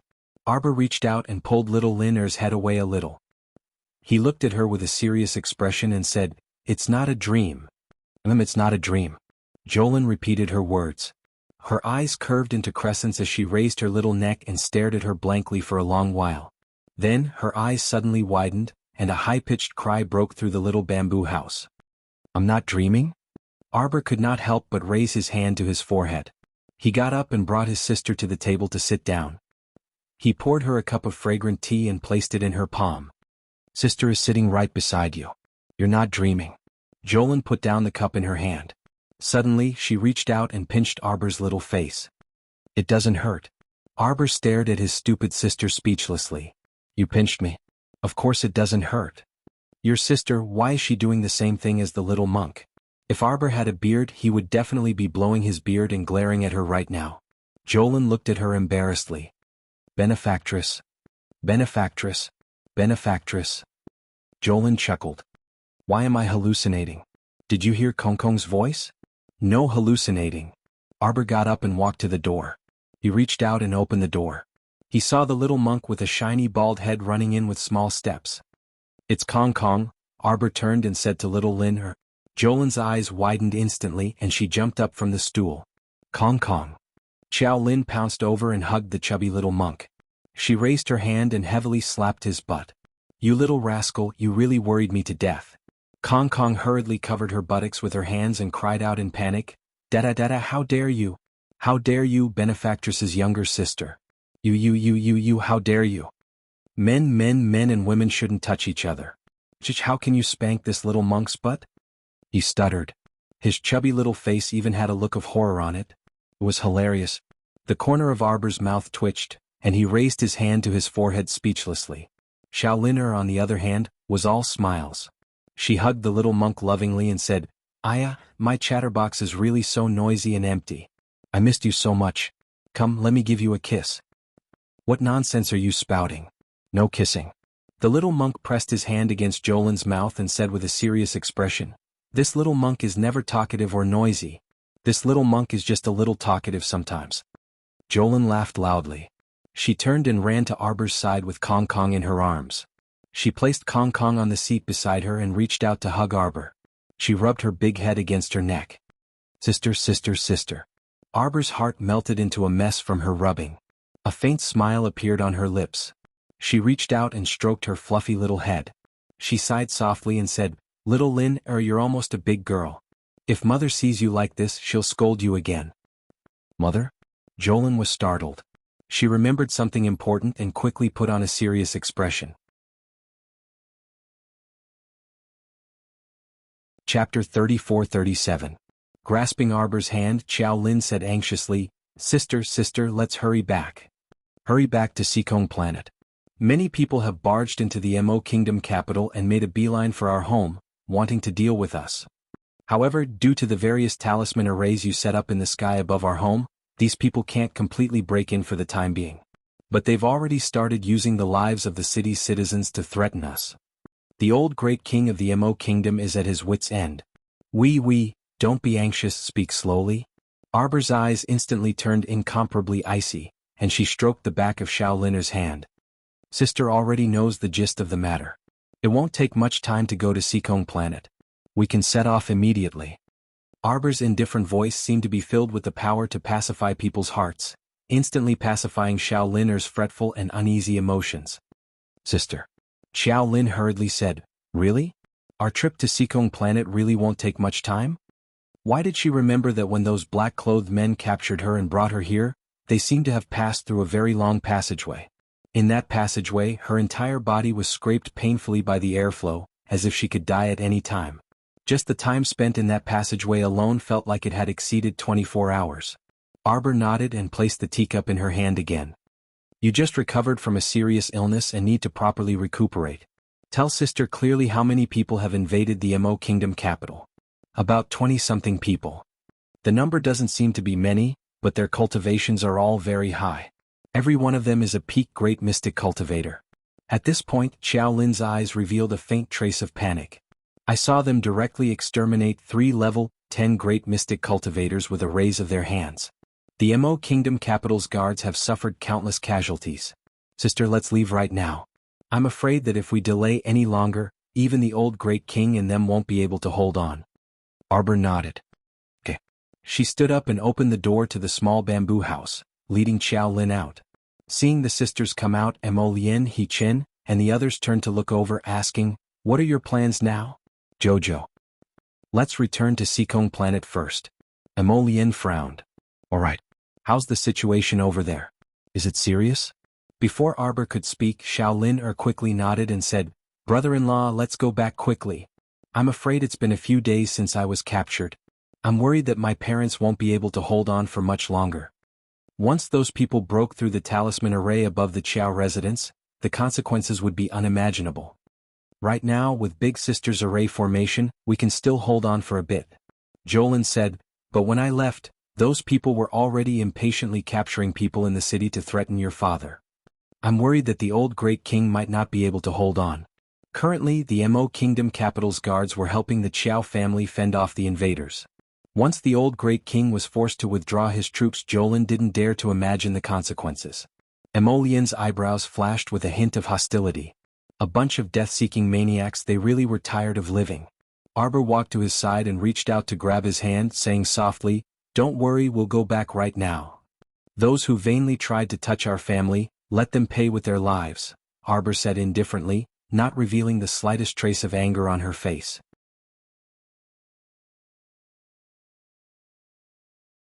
Chapter 34-38.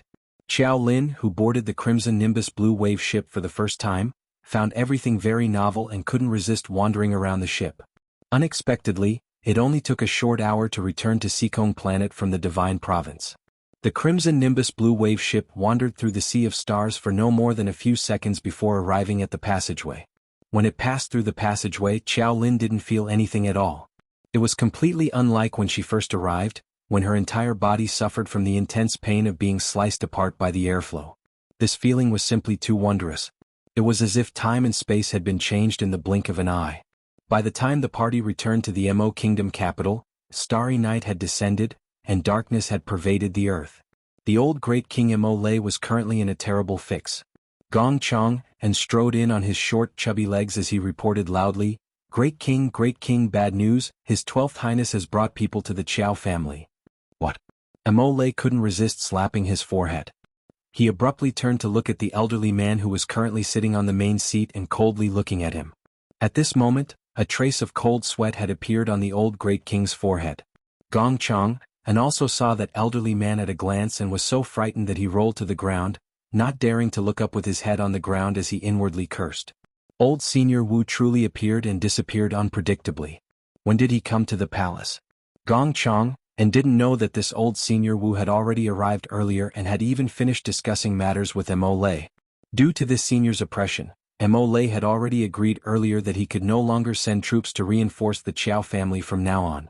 Unexpectedly, Mo-12, this little rascal, actually left the palace without permission and brought people to help.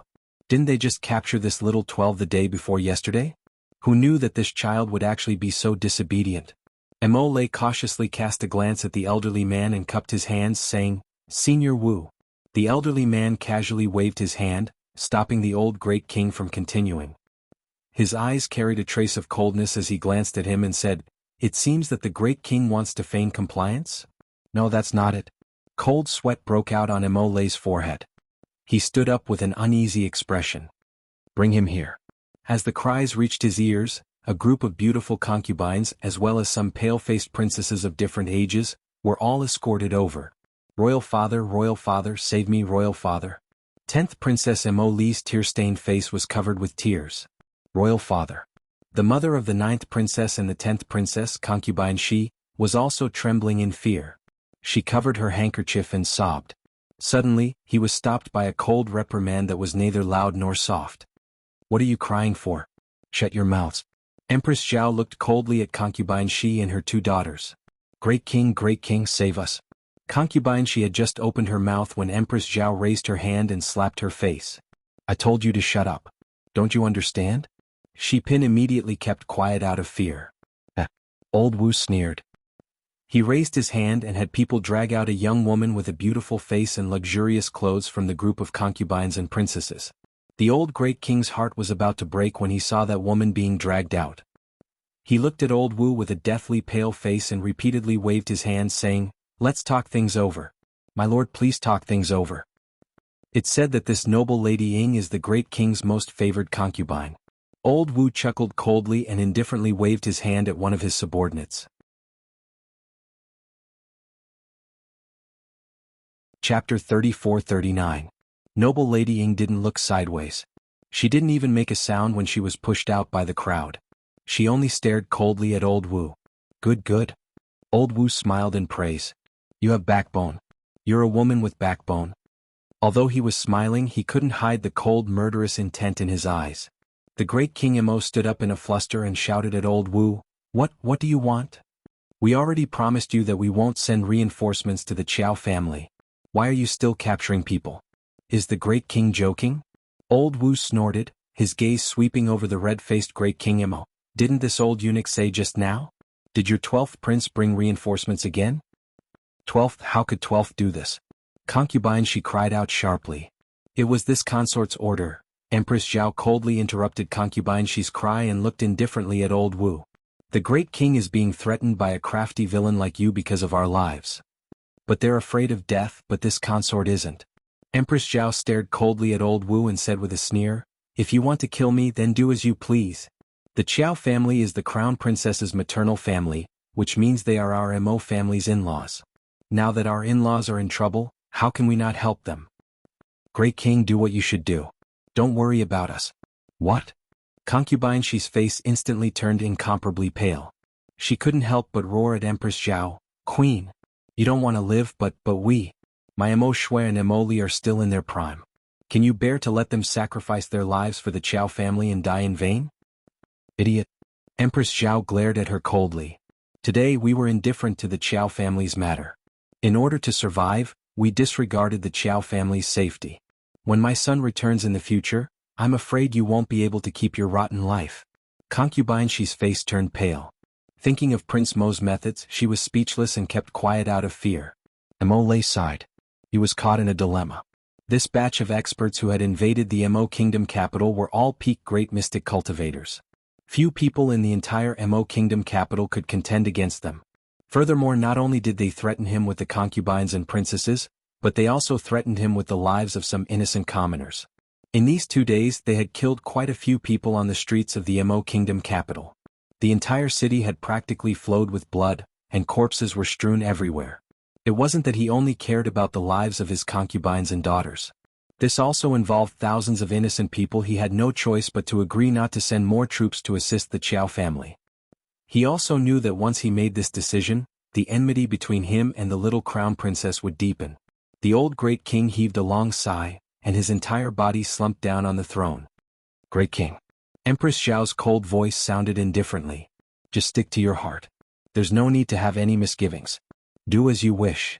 Do you think they'll really let us off after killing the Qiao family? Let the entire city's commoners off? Empress Zhao said apathetically. They came from the upper realm with the intention of destroying the Qiao family or abducting their entire family. Perhaps we, the insiders, have already become their next targets to be silenced. Emole's mind cleared up a little for once. Chapter 3440. An aged voice said faintly, Great King, the Queen is right. Even if we don't resist now, we can't escape death. Empress Dowager. Concubine, she wanted to wail again, but the old Empress Dowager glared at her coldly. She shrank back and didn't speak. The great king looked at his wife and daughter with teary eyes. For a moment, hundreds of thoughts ran through his mind. Noble Lady Ying, who had been pushed to the ground by old Wu's subordinates, also said faintly, Great King, everyone will eventually die.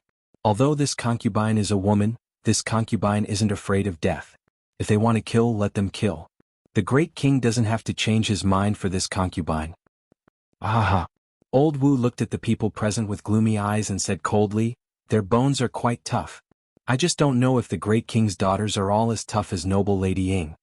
After saying that, he signaled with his eyes and called for people to drag the 10th princess Emole out.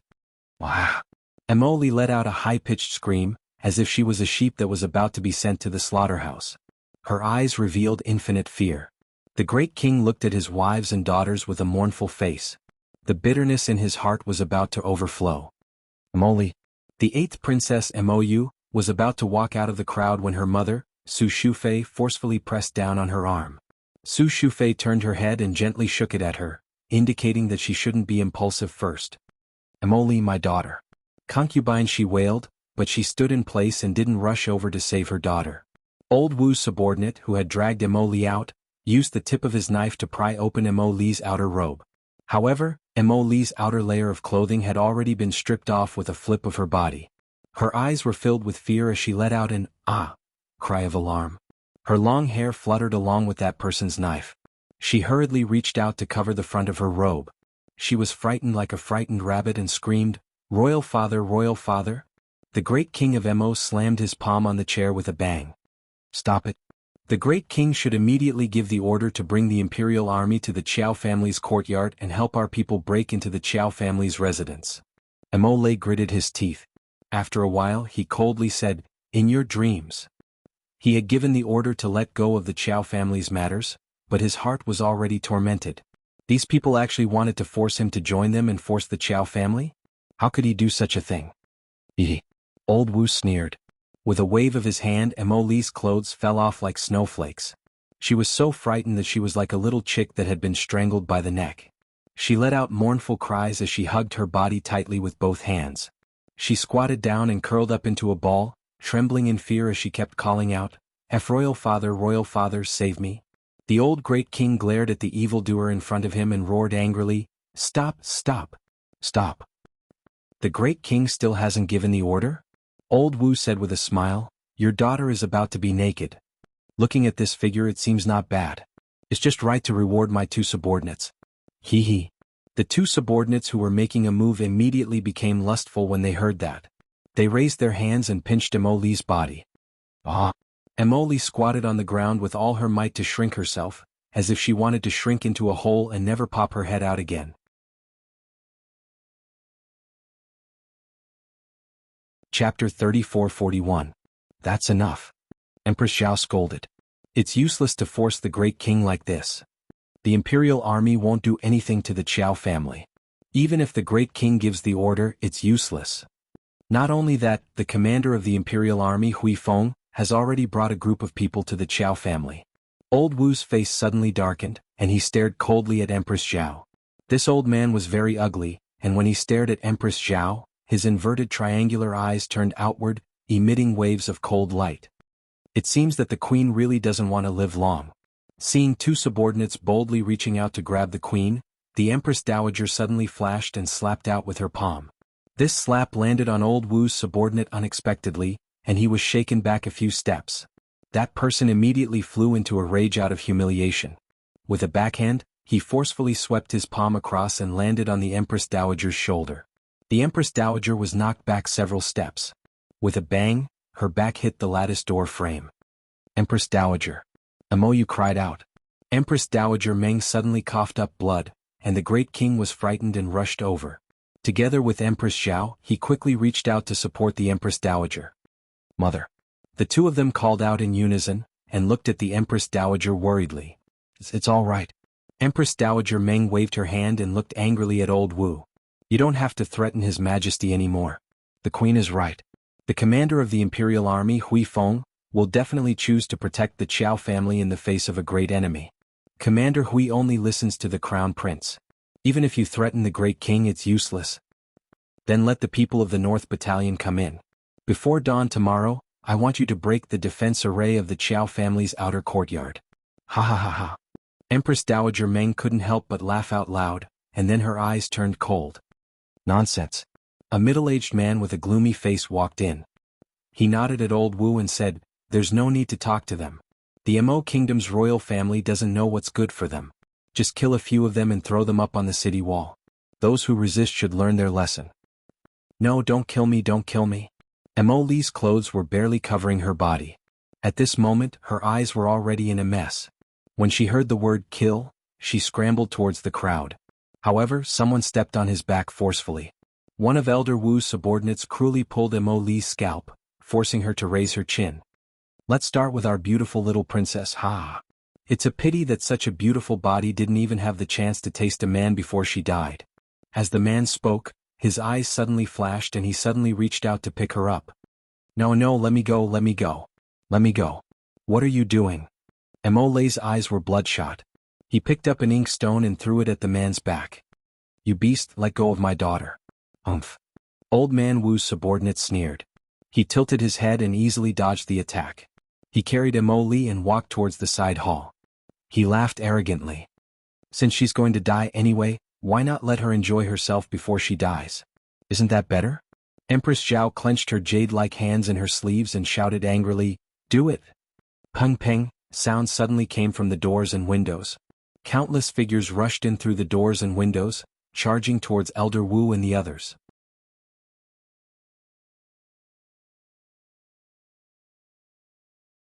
Chapter 3442. That gloomy middle-aged man harumphed coldly before laughing out loud.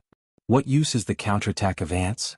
With a flick of his sleeve, he flung a dozen royal guards flying out and heavily flung them against the doors and windows. With several booms, even the gorgeous wall on one side of the palace was pushed down. The group of royal guards were smashed until their heads bled, but they still managed to prop themselves up and pounce at Elder Wu and that gloomy middle-aged man again. Elder Wu's two subordinates were also forced to join the fray. They didn't seem to exert much strength, but a group of low-level minor mystic cultivators was knocked down. Everyone fell to the ground with their heads bleeding, but no one uttered a sound. Queen Dowager Meng and Empress Zhao also immediately joined the battle. Even with Queen Dowager Meng's peak level 14 cultivation, she still wasn't Elder Wu's match. Thus, it could be said that the addition of Empress Zhao and the others was truly only a drop in the bucket. A bunch of ants actually dare to resist?